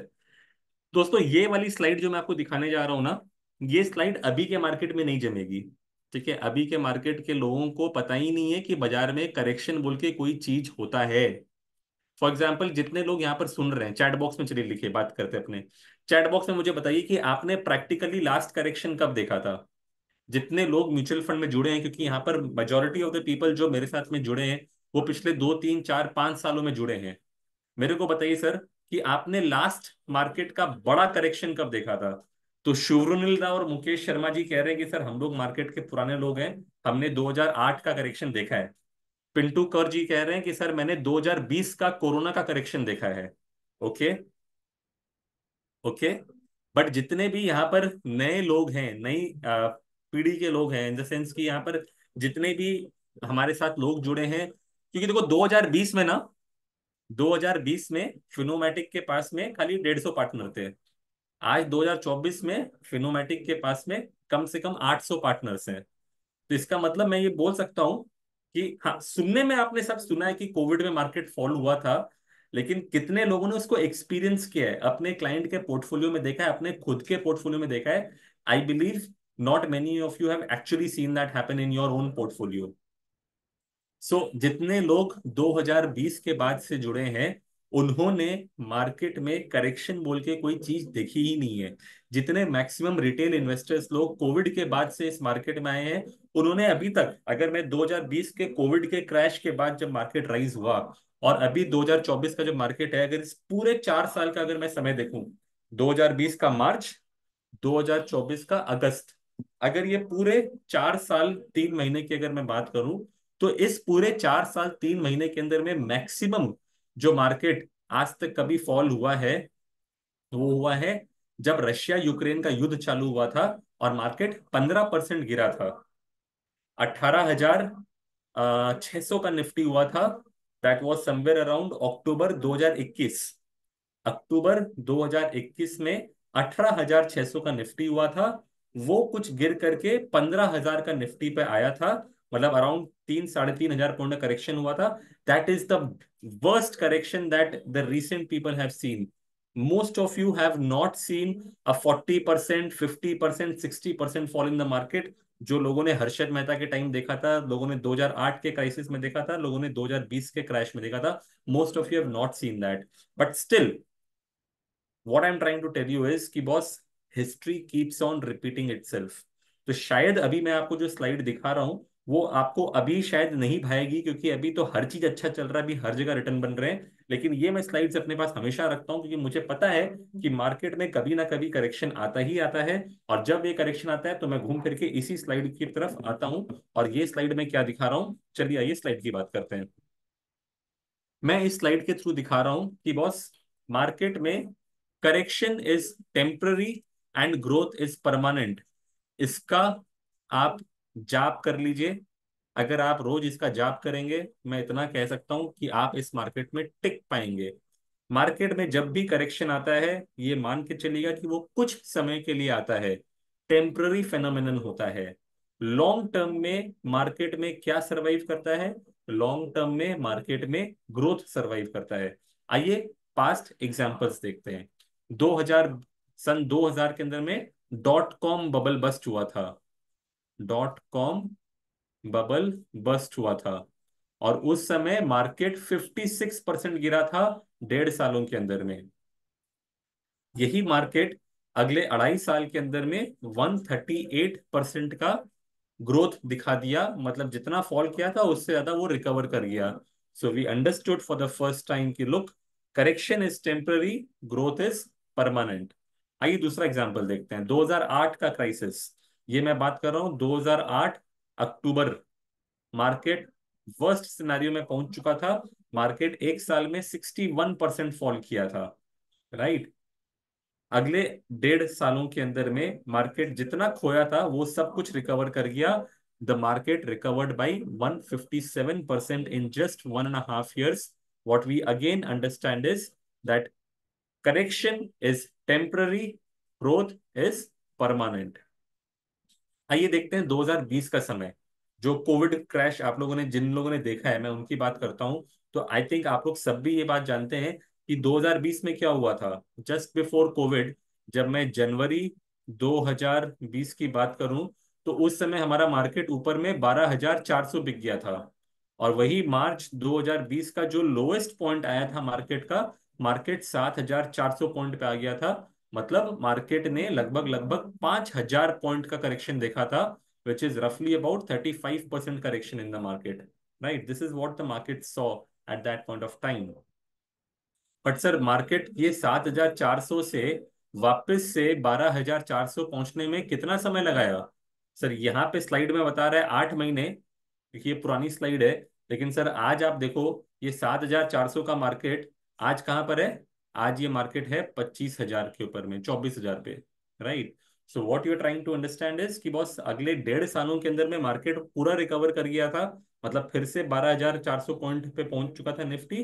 और अगर आप अगले 4 सालों में देखोगे, तो 4 सालों के अंदर में मार्केट अपने उस लेवल से डबल हो चुका है। मतलब 12,400 का जो प्रीवियस हाई था, उससे डबल है आज मार्केट। और 7,400 से कंपेयर करूंगा, तो मार्केट ने तो पैसा मोटा मोटी आपका 3.5 से 4 गुना कर दिया, right. So again what we understand is कि correction is temporary, growth is permanent. तो ये बात आप अपने कस्टमर से जरूर करिएगा, राइट। तो दोस्तों, हमने कई सारे कॉन्सेप्ट सीखे अभी तक। हमने समझा कि इन्वेस्टमेंट्स कैसे समझाएंगे इन्वेस्टर को, इन्फ्लेशन कैसे समझाएंगे। फिर हमने ये सीखा कि रियल रिटर्न्स क्या होते हैं। हमने समझा कि टाइमिंग द मार्केट और टाइम इन द मार्केट का क्या फर्क है। हमने प्रतीक विवेक वाला एग्जांपल समझा। हमने ये भी देखा कि मार्केट के करेक्शन में घबराने का नहीं है। All these corrections that we look in the hindsight, they all look like a lost investment opportunity. ये बात याद रखिएगा, 100% की बात है। अगर आज कोई आपको बोल दे कि भाई मार्केट जो है वो लेट से सात, अगर आप जस्ट इमेजिन करिए कि कोई बंदा बोले कि बॉस 7,400 निफ्टी है आज, पैसे लगाओगे? मैं कहूंगा बॉस मेरे को वो जादुई की छड़ी दो, अगर मैं 7,400 निफ्टी हो, मैं अपना घर बार बेच के लगा दूंगा। क्यों? क्योंकि मुझे दिख रहा है कि ये सेंसेक्स, ये निफ्टी जो है 7,400 से 25,000 हो जाती है। So every time there will be some other reason, there will be some other excuse. कभी हर्षद मेहता स्कैम करेगा, तो कभी .com बबल बस्ट होगा, तो कभी फाइनेंशियल क्राइसिस आएगा, सब प्राइम क्राइसिस आएगा, तो कभी कोविड आ जाएगा, कल को कोई वर्ल्ड वॉर हो जाएगा। कोई नहीं जानता कि क्या होने वाला है। बट इतना जानता हूं कि हर बार जब मार्केट इस तरह से पैनिक करा के गिरता है, वही समय होता है मार्केट में सब कुछ झोंक देने का। तब आप सबसे बड़ा रिटर्न बनाते हो। Why? Because correction is temporary, growth is permanent. ठीक है, चलिए दोस्तों, every correction is a opportunity, ये बात एकदम दिमाग में सेट कर लीजिएगा। कई बार मैं ये देखता हूं कि इन्वेस्टर तो पैनिक करता ही है, बट उससे ज्यादा पैनिक करता है डिस्ट्रीब्यूटर, कि सर मैं कस्टमर को क्या चेहरा दिखाऊंगा, सर कस्टमर का नुकसान तो मेरे वजह से हो गया, सर इससे अच्छा तो हम इसका एफडी कर दिए होते, सर हम एलआईसी कर दिए होते, पैसा माइनस तो नहीं होता, कस्टमर को मैं क्या बोलूंगा। ये मैक्सिमम डिस्ट्रीब्यूटर लोग पैनिक करते हैं। तो अगर डिस्ट्रीब्यूटर इस बात को सीख जाए कि sir every correction is an opportunity, you will do wonders for your self, right. आइए दोस्तों, अब ये लास्ट स्टोरी की तरफ मैं बढ़ रहा हूं, and this is the life of SIP. And यहाँ पर हमने एक एग्जाम्पल दिखाया है यूटीआई इक्विटी फंड के माध्यम से, जो कि अभी उसका नाम है यूटीआई फ्लेक्सी कैप फंड। तो क्या दिखा रहे हैं कि सर एसआईपी क्या है? एसआईपी सॉरी, एसआईपी एक जरिया है पैसे डालने का मार्केट में। ठीक है, एसआईपी के थ्रू हम क्या काम करते हैं? सर एसआईपी के थ्रू हम यूनिट्स एक्यूमुलेट करते हैं, हम यूनिट्स इकट्ठा करते हैं, हमारा काम है यूनिट इकट्ठा करना। तो दोस्तों, अगर हम देखें कि सर मैंने कोई एसआईपी स्टार्ट की, और 1 साल के बाद में अगर मैं रिटर्न्स देखूं और मुझे अगर पैसा माइनस में दिखे, तो कितने लोग यहाँ पे एसआईपी चलाना चाहेंगे? शायद यहाँ पर लोग बोलें कि नहीं सर, लॉन्ग टर्म के लिए एसआईपी किए हैं, कम से कम 2-3 साल तो देखेंगे, उसके बाद हम पैसा चलाएंगे।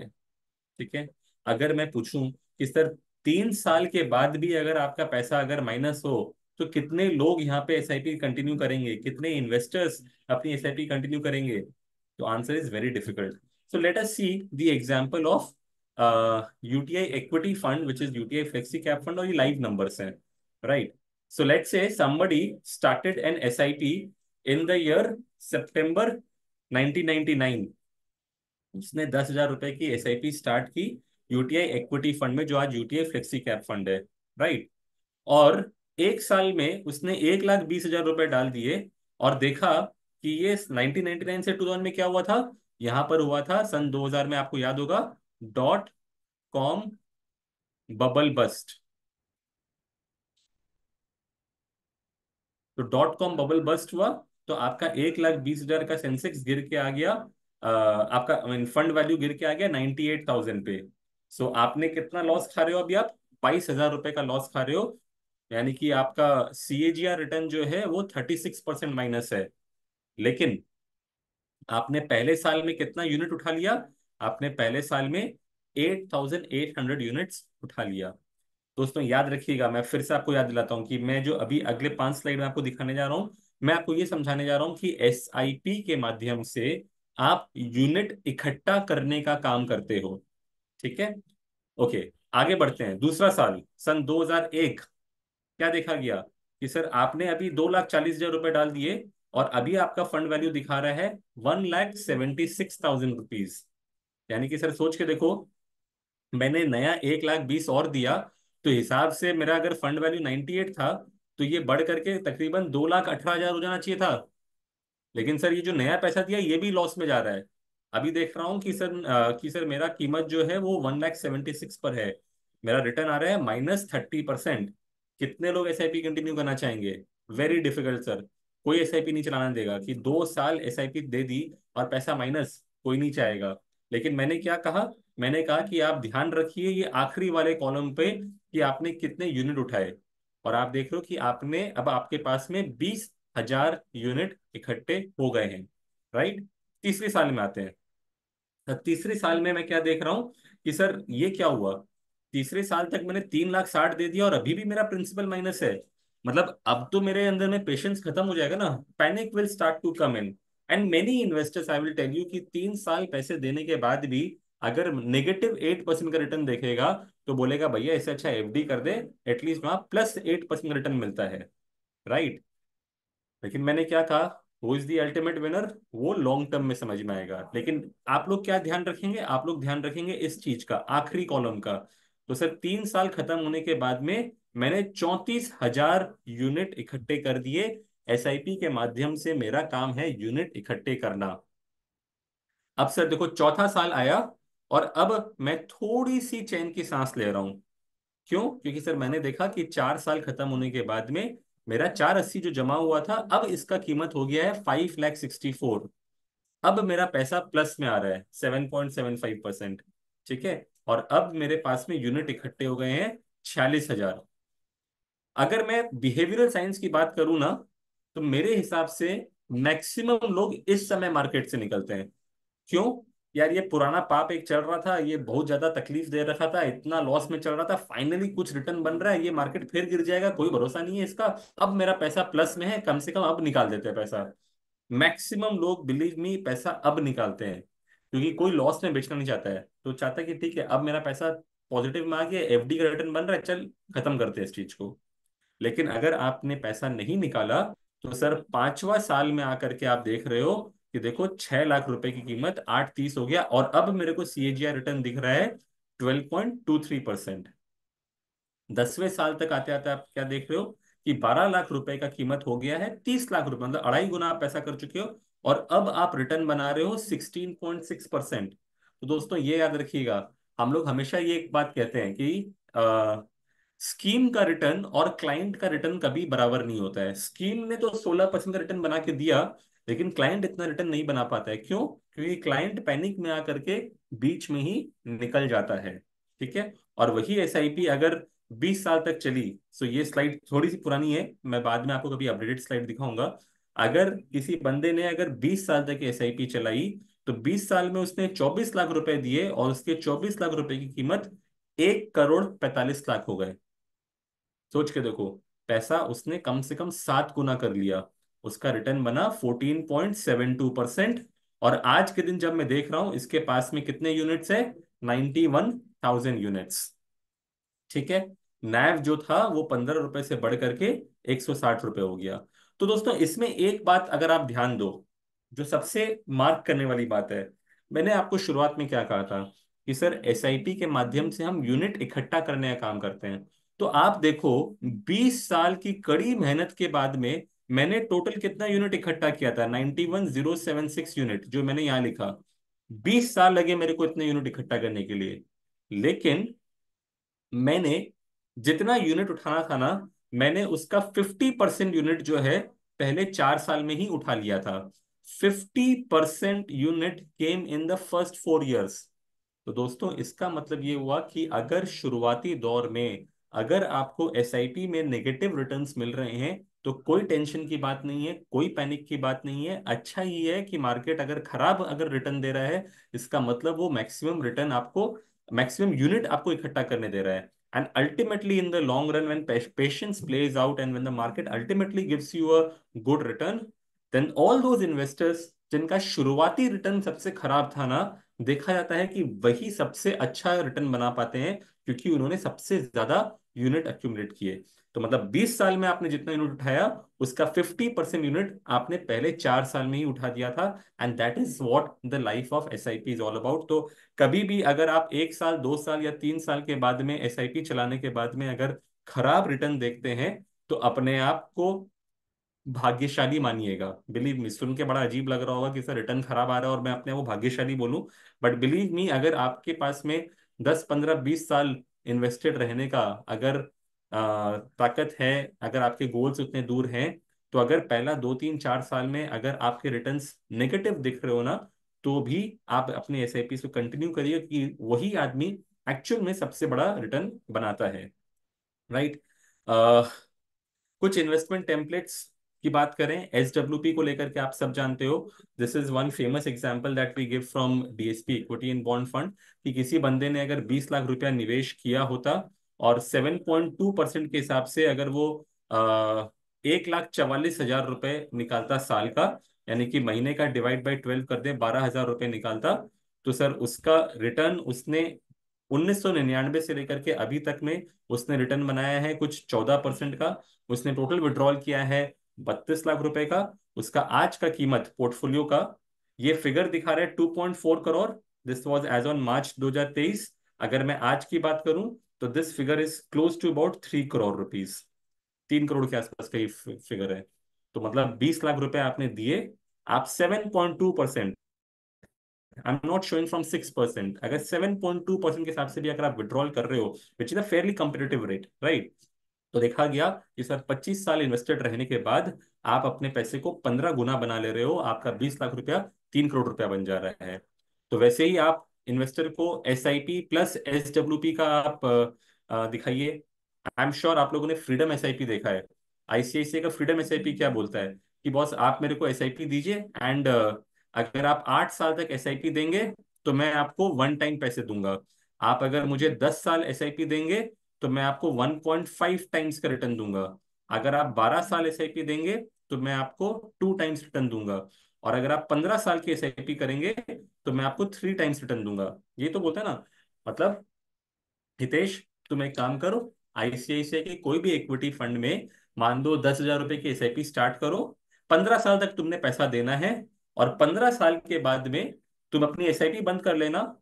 आईसीआईसीआई तुमको हर महीने 10,000 रुपए का 3 गुना, यानी कि 30,000 रुपए वापस देगी। This is the concept of freedom SIP. ये कॉन्सेप्ट सिर्फ आईसीआईसीआई के पास नहीं है। आज के दिन मोर और लेस सारी एएमसी ने कॉन्सेप्ट ला दिया है। लेकिन इस स्लाइड के माध्यम से मैं आपको इसके पीछे का लॉजिक समझाने जा रहा था, कि सर ये जो लोग कहते हैं इतना दो और इतना मिलेगा, इसके पीछे की वर्किंग क्या है, इसके पीछे कैलकुलेशन क्या है। तो अगर मैं आपसे पूछूं कि सर अगर कोई आदमी इक्विटी शेयर 12 या 15 साल, which is a long term period, अगर वो इन्वेस्टेड रहेगा, तो वो खराब से खराब भी बोलो तो कितना रिटर्न बनाएगा? तो आंसर इज कि सर वो 10 से 12% रिटर्न तो बना ही देगा। तो मैं आपको ये दिखाने जा रहा हूँ कि sir this is not a magic from ICICI, it can happen with any fund. तो यहाँ पर मैंने दिखाया कि कोई बंदा अगर 10% रिटर्न बनाता है तो हाउ डज इट वर्क, और कोई बंदा अगर 12% रिटर्न बनाता है, मतलब कोई स्कीम अगर 12% रिटर्न बनाती है, तो how does it work. So what we are trying to do over here is कि अगर मैंने 10,000 रुपए की एसआईपी स्टार्ट की, साल में 1,20 दे रहा हूं, 8 साल में मैं 9,60,000 रुपए दे रहा हूं, और 10% का रिटर्न पकड़ते हैं, तो मार्केट उसको 14.45 लाख बना देता है। ये आप लोग एसआईपी कैलकुलेटर खोल के चेक कर लीजिएगा, राइट। अब इसी 14.45 लाख से अगर मैं 8% का विड्रॉल करता हूं, तो मेरा महीने का विड्रॉल बनता है 9,637। यानी 10,000 रुपए डाला और 9,637 में निकाल रहा हूं, which is almost one time, right. अगर 10 साल में देखूं तो 10 साल में मैंने 1,20,000 डाला, 10% का रिटर्न बना, तो आप लोग के कैलकुलेटर में निकल के आता है कि सर मेरा फंड वैल्यू बन जाएगा 20 लाख रुपए। इससे अगर 8% का विड्रॉल करूंगा तो मैं मोटा मोटी 13,400 रुपए निकाल सकता हूं, विच कम्स एट 1.34 टाइम्स, जो ये लोग 1.5 टाइम्स की बात कर रहे हैं। तो वैसे ही अगर मैं 12 साल और 15 साल देखूं तो 1.8 और 2.68 टाइम्स का मल्टीपल बैठता है एसआईपी और एसडब्ल्यूपी के बीच का। आईसीआईसीआई वालों ने हिसाब पकड़ा है 12 और 8 का। सो इन्होंने कहा है कि भाई 12% रिटर्न्स बनेंगे और 8% का हम विड्रॉल रेट रखेंगे। तो इनका कहना है कि जो आपने 10-10 हजार रुपए करके लेट से 15 साल में आपने 1,80,000 रुपया दिया, तो 12% का रिटर्न अगर हम पकड़ लें तो आपका फंड वैल्यू बन जाता है 47.59 लैक्स का। और 47.59 लैक्स से अगर आप 8% का विड्रॉल करोगे, तो आप महीने का 31,000 विड्रॉ कर पाओगे, विच इज अ 3.17%। तो अगर आप देखो तो आईसीआईसीआई ने यहीं पे 1 टाइम कहा था, यहीं पे 1.5 टाइम कहा था, यहाँ पे 2 टाइम कहा था, और यहाँ पे 3 टाइम कहा था। तो उनके कहने के पीछे का लॉजिक क्या था, वो मैंने आपको दिखाया। उन्होंने इसको पैकेज करके एक प्रोडक्ट बना दिया, but I am trying to show you कि this is possible with any fund. So if you look at for example Bandhan mutual fund के हम कुछ स्कीम्स देख रहे थे, तो इनका लॉन्ग टर्म रिटर्न आप देखो तो मोरलेस 12% रिटर्न तो हर फंड बना के देता ही है आपको।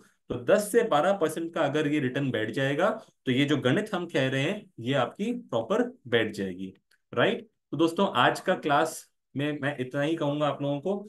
आई होप आपको मेरी सारी बातें समझ में आई है। 1.5 घंटे हो गए। So I will end my discussion over here. अगर आपके कोई सवाल हैं अगर, तो आप मुझसे अपना सवाल कर सकते हो। मैं क्या करूंगा कि मैं सबको को हैंड्स लोअर कर देता हूँ। अगर किसी के मन में कोई भी अगर सवाल है, please raise your hand now and you can ask me your question. You can also write it in the chat box and I will take your question now, right. I hope आपको class समझ में आई हो।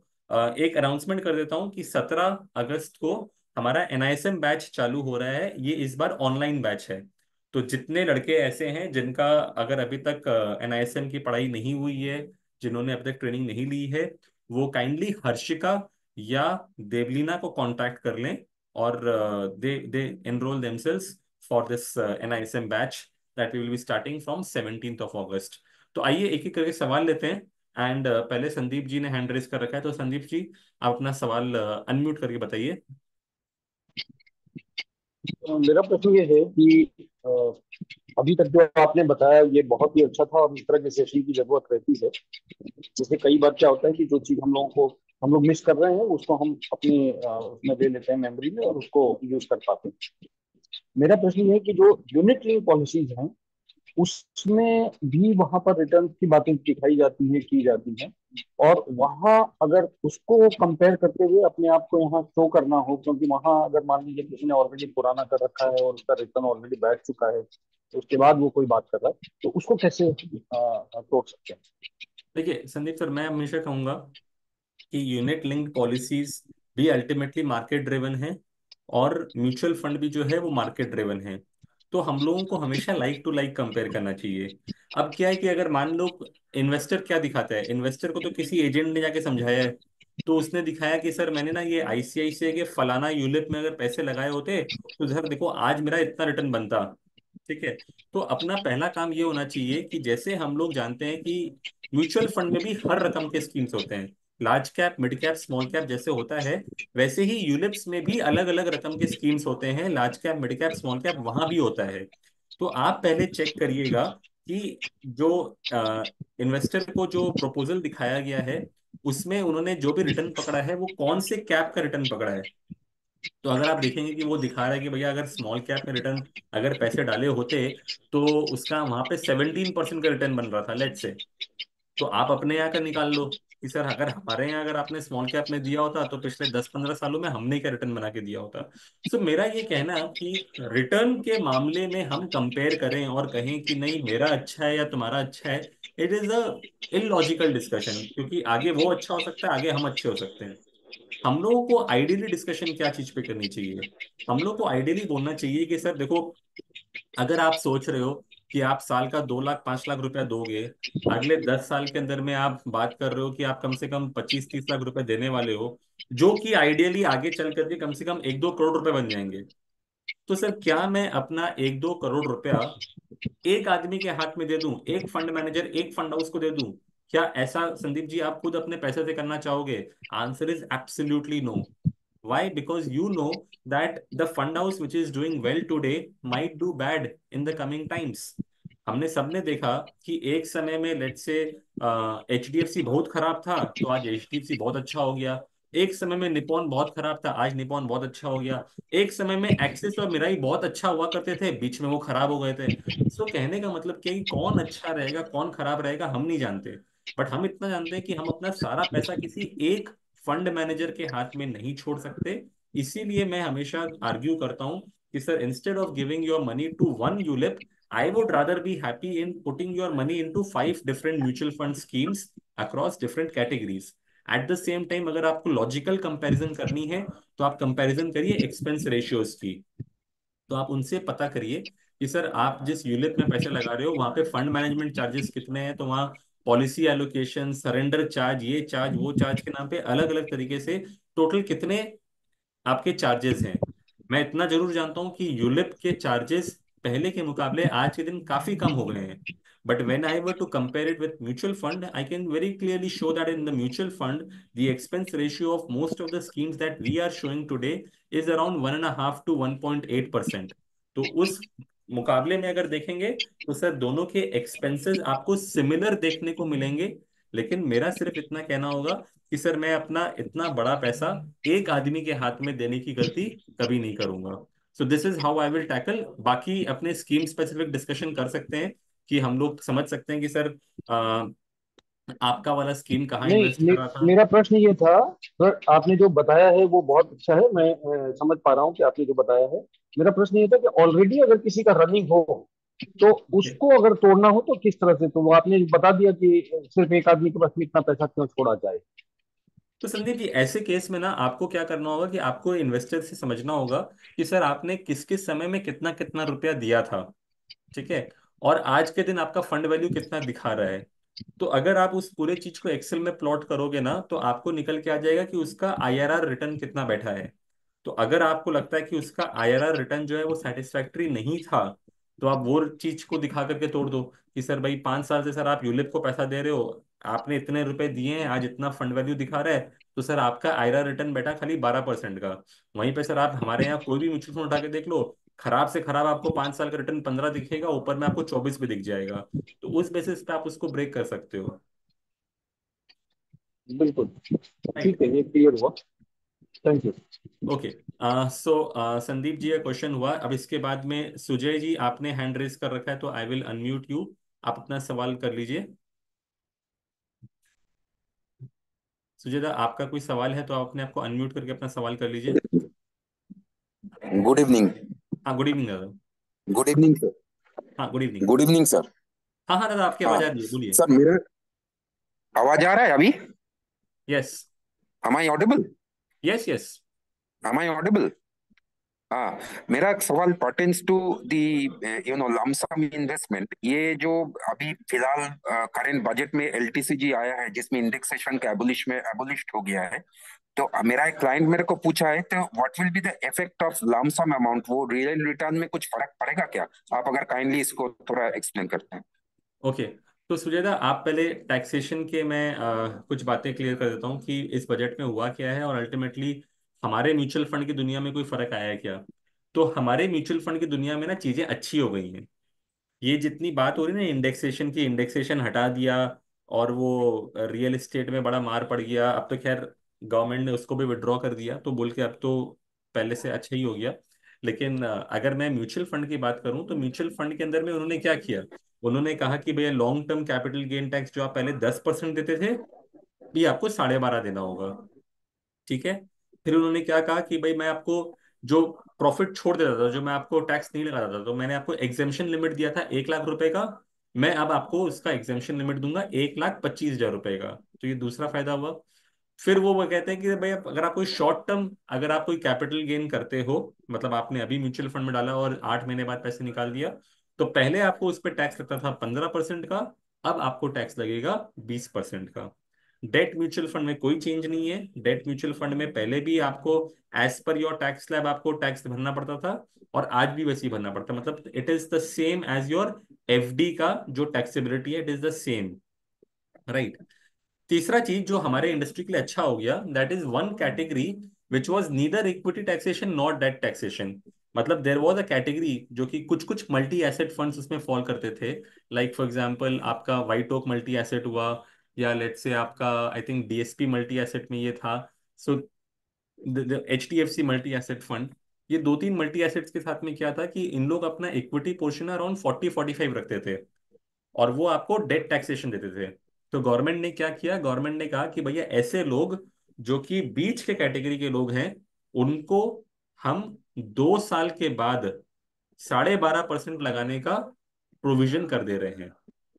यानी कि आज के दिन अगर आप इक्विटी में पैसा लगाते हो तो 1 साल के बाद पैसा निकालने से आपका प्रॉफिट पे 12.5 देना पड़ता है। अगर आप डेट में पैसा लगाते हो तो आप जब निकालो एज पर मार्जिनल रेट आपको टैक्स देना पड़ेगा। और वही जो ये बीच वाला कैटेगरी था, उसमें अगर आप 2 साल के बाद पैसा निकालते हो तो आपको 12.5% का टैक्स देना पड़ेगा ऑन योर प्रॉफिट। सो हमारे लाइफ में इस बजट के वजह से कोई खास फर्क नहीं आया है। रियल एस्टेट में इसका बहुत बड़ा इम्पैक्ट आया था, लेकिन now that government has withdrawn, जो उन्होंने इंडेक्सेशन हटा दिया था उन्होंने फिर से उसको लागू कर दिया है, तो इसलिए अब रियल एस्टेट का भी वो इम्पैक्ट खत्म हो गया है। Right. So I hope I have answered together. Yes sir. Okay. और किसी का कोई अगर सवाल है तो आप अपना हैंड रेज कर सकते हैं, और you can write it in the chat box also. Okay. So chat box में देख रहा हूँ, एक अमिताभो नंदी जी पूछ रहे हैं कि दादा ये DSP equity and bond fund का आईडीसीडब्ल्यू प्लान और एसडब्ल्यूपी प्लान में क्या फर्क है। Good question. तो अमिताभो दा, आपको समझाता हूँ कि आईडीसीडब्ल्यू मतलब होता है डिविडेंड प्लान। तो डिविडेंड प्लान में क्या होता है कि आप एक्सपेक्ट करते हो कि भाई मैं महीना महीना डिविडेंड लूंगा, मैं साल साल डिविडेंड लूंगा, क्वार्टरली डिविडेंड लूंगा, जो भी डिविडेंड लूंगा। तो जब भी आप डिविडेंड प्लान के लिए साइन अप करते हो तो डिविडेंड का टैक्सेशन समझिए। डिविडेंड का टैक्सेशन क्या बोलता है कि सर आप जितनी बार डिविडेंड लोगे वो पैसा आपके इनकम में ऐड हो जाएगा, और आपका जो मार्जिनल रेट ऑफ टैक्स है उसके हिसाब से आपको टैक्स देना पड़ेगा। विच मीन्स कि सर अगर मान लो मैं 30% टैक्स ब्रैकेट का आदमी हूँ, और अगर मैंने यही 10 लाख रुपया मान लीजिए डाला, कोई भी बैलेंस एडवांटेज मल्टी ऐसे टाइप के कोई भी फंड में मैंने पैसा डाला, और अगर मैं महीना महीना डिविडेंड लेता हूँ, फॉर एग्जाम्पल आपका HDFC बैलेंस एडवांटेज फंड अभी 10% का डिविडेंड देता है, Sundaram balance advantage fund, Sundaram equity hybrid fund आपको 10% का डिविडेंड देता है। तो अगर मैंने 10 लाख रुपए डाले और अगर मैंने 10% का डिविडेंड लिया, तो 1 लाख रुपया मेरे को डिविडेंड इनकम मिला, और ये पूरा का पूरा 1 लाख रुपया मेरे टैक्सेबल इनकम में जुड़ जाएगा।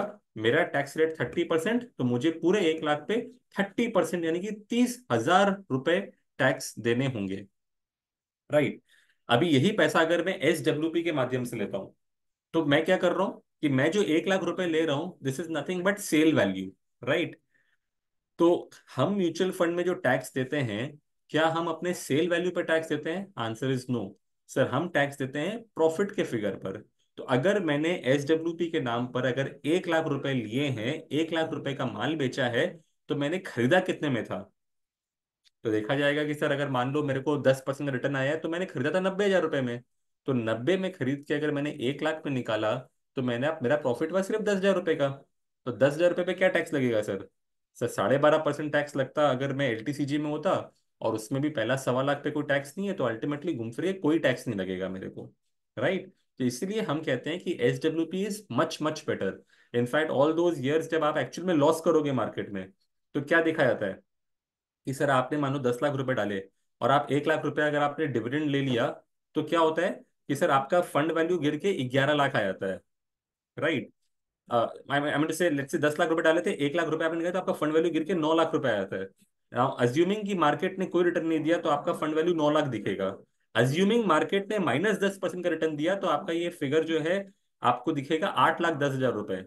तो ऐसे समय में जो आपने 1 लाख रुपए निकाले, क्या उस पे कोई आपको टैक्स देना बनता है? सर अगर आप डिविडेंड के नाम पे निकालोगे तो आपको टैक्स देना बनेगा। क्यों? क्योंकि डिविडेंड को कोई मतलब नहीं कि आपने प्रॉफिट किया कि लॉस किया। अगर आपके खाते में कोई भी डिविडेंड इनकम आया है तो वो आपके इनकम में जुड़ जाएगा। इसीलिए आज के दिन किसी भी क्लाइंट को डिविडेंड का पैसा देना बेवकूफी है। आप उसको SWP प्लान में ही दीजिएगा। शुभेंद्र सवाल कर रहे हैं कि what is the activity of custodian and trustee in the industry. तो शुभेंद्र, हमने जो चैप्टर 3 में पढ़ा था उसी को आपको याद दिला देता हूँ कि ये लोग कौन होते हैं। Custodian is like the security guard. जब मैं अपना पैसा म्यूचुअल फंड को देता हूँ, म्यूचुअल फंड में फंड मैनेजर मेरे पैसे से शेयर खरीदता है। वो शेयर किसकी कस्टडी में रहता है? वो शेयर अंदर बाहर कौन करता है? फंड मैनेजर तो खाली इंस्ट्रक्शन देता है कि भाई ये खरीद लो, ये बेच दो। लेकिन जब मैंने किसी चीज को बेचा तो शेयर मेरे डीमैट से निकलेगा ना। तो वो उस डीमैट के ताले की चाबी किसके पास रहती है? The answer is custodian. So custodian insures that there is safe keeping of your assets. कोई भी बंदा अगर आपके शेयर्स चोरी करना चाहे, मतलब म्यूचुअल फंड के स्कीम से कोई शेयर गायब करना चाहे, तो वो नहीं कर पाएगा, क्योंकि उस ताले की चाबी उसके पास है ही नहीं। वो चाबी होती है कस्टोडियन के पास में, राइट। और ट्रस्टी कौन है? Sir trustee is the guardian of mutual fund. ये बड़े बड़े लोग होते हैं। उसमें से कुछ इंडिपेंडेंट ट्रस्टीज होते हैं, they are like the retired governor of RBI, और कोई बड़ा बैंक का कोई रिटायर्ड चेयरमैन होता है। ये लोग बड़े बड़े लोग होते हैं जिनका काम होता है खाली इतना इंश्योर करना कि म्यूचुअल फंड में कोई गलत काम ना हो। So they ensure the safe keeping of assets. They ensure कि यूनिट होल्डर्स के साथ में कभी कोई गलत काम नहीं होता है। द ट्रस्टीज ओनली इंश्योर कि मार्केट में जो बड़े बड़े जो बड़े बड़े डिसीजंस लेने हैं, like for example hiring the custodian, hiring the scheme auditor, ये काम ट्रस्टी का होता है। ट्रस्टी ही स्पॉन्सर के साथ में मिल करके एसेट मैनेजमेंट कंपनी की रचना करता है, right. So I hope with this we have answered all the questions. I think, अच्छा एक और आ रहा है। How does the dividend plan work? Do they invest only in dividend yield shares? नहीं देवदुलाल दा, ऐसा नहीं है। सो डिविडेंड प्लान को लेकर के एक लंबा डिस्कशन है, बट शॉर्ट में इतना बोल देता हूं कि dividends are paid out of investable surplus. इसका मतलब क्या हुआ? इसका मतलब ये हुआ कि सर आप जिस स्कीम में पैसे लगा रहे हो, फॉर एग्जांपल आपने HDFC बैलेंस एडवांटेज फंड में पैसे लगाए, आप क्या देखते हो कि सर मैं पैसे लगाया और अगला महीने से मेरे को डिविडेंड आना चालू हुआ। क्या इसका ये मतलब है कि पिछले 1 महीने में HDFC बैलेंस एडवांटेज फंड ने इतना प्रॉफिट कर लिया कि वो मुझे डिविडेंड दे पा रही है? क्या HDFC बैलेंस एडवांटेज फंड क्या हर महीने प्रॉफिट करती है? Answer is no. सो ये डिविडेंड फिर देती कहाँ से है? सर ये डिविडेंड देती है नॉट बिकॉज कि इसके कॉन्स्टिट्यूएंट शेयर्स ने इसको डिविडेंड बना के दिया है। So they are not like a dividend yield fund, ठीक है। They are not like that company. ऐसा नहीं कि उन्होंने अपना होल्डिंग में LIC ऑफ इंडिया और आपके हिंदुस्तान जिंक और कोल इंडिया के शेयर्स उठा रखे हैं, ऐसा नहीं है। आप उनका पोर्टफोलियो खोल के देखिएगा। सो इसमें ये डिविडेंड कहाँ से देते हैं? ये कहते हैं कि भाई आपका पैसा जो इतने सालों से अर्जित हो रखा है, क्योंकि ये स्कीम तो आज की स्कीम नहीं है, 25-30 साल पुरानी स्कीम है। कई बार इस स्कीम में इन्वेस्टर आए गए आए गए, तो हर बार इस स्कीम ने कुछ एक प्रॉफिट कमाते गए। तो ये जो प्रॉफिट इतने सालों से उन्होंने कमाया ना, उसको मान लीजिए टंकी में डाल के रखा है, which is called as investable surplus. अब इनका कहना है कि भाई भले ही हम अगले महीने कुछ नहीं कमाए, बट क्योंकि मेरे पास में इन्वेस्टेबल सरप्लस है, तो हम हर महीना वहां से थोड़ा थोड़ा करके पैसा निकाल करके अपने क्लाइंट को दे सकते हैं, राइट। लेकिन फ्रॉम एन इन्वेस्टर परस्पेक्टिव ये याद रखिएगा कि भले ही मैं डिविडेंड ले रहा हूं, मैं अपना ही पैसा वापस ले रहा हूं, क्योंकि ये ऊपर की कमाई नहीं है। आप ऐसे सोचो कि मैंने 10 लाख रुपए डाले थे, राइट, और मुझे महीना महीना 10,000 रुपए डिविडेंड मिल रहा है। तो आइडियली अगर ये ऊपर की कमाई होती तो मेरा प्रिंसिपल वैल्यू कभी माइनस होता ही नहीं। मेरा प्रिंसिपल वैल्यू हमेशा 10 लाख या उसके ऊपर ही दिखता। लेकिन क्या ऐसा होता है डिविडेंड प्लान में? जी नहीं। आपने देखा कि 4 महीने में मैंने 40,000 रुपये डिविडेंड दे दिया, डिविडेंड कमा लिया, लेकिन मेरा जो फंड वैल्यू है ना वो 10 लाख से घट करके 9 लाख रुपया हो गया है। क्यों हो गया है? क्योंकि सर मार्केट गिर गया 5%, प्लस 40,000 रुपये मैंने मार्केट से निकाल दिए, तो बोल करके मेरा फंड वैल्यू गिर के 9 लाख रुपया हो गया। तो इसीलिए हमेशा याद रखिएगा कि SWP प्लान में मैं यूनिट बेचता हूं तब मुझे पैसा मिलता है, डिविडेंड प्लान में मेरा नैव कम हो जाता है इसलिए मुझे पैसा मिलता है। दोनों केसेस में घूम फिर के मेरा ही पैसा मेरे को वापस मिल रहा है। From a taxation perspective, a dividend plan is worse than an SWP plan. SWP plan is much much better than that, right? So I hope I have answered all the questions now. अब काफी discussions हो गए, काफी लंबा चल गया session, आप लोगों को सेशन अच्छा लगा होगा। सो I look forward to hosting all of you guys again in the next edition. I think Friday को हमारा नेक्स्ट सेशन है, तो वहां पे उस दिन कुछ प्रैक्टिकल बातें करेंगे, आप लोग को हम ये पोर्टल वोटल सिखाएंगे उस दिन, तो आप लोग उस सेशन में जरूर आइएगा। एंड यस, 17th को हमारा NISM बैच चालू हो रहा है, तो जितने लोगों ने NISM नहीं अभी तक दिया है, इस ऑनलाइन बैच में, जूम बैच में आप ज्वाइन करिएगा। 4 क्लासेस होंगी 2-2 घंटे की, and I ensure that all of you are able to learn about the NISM 12 chapters. Till then, take care. Thank you. Bye bye.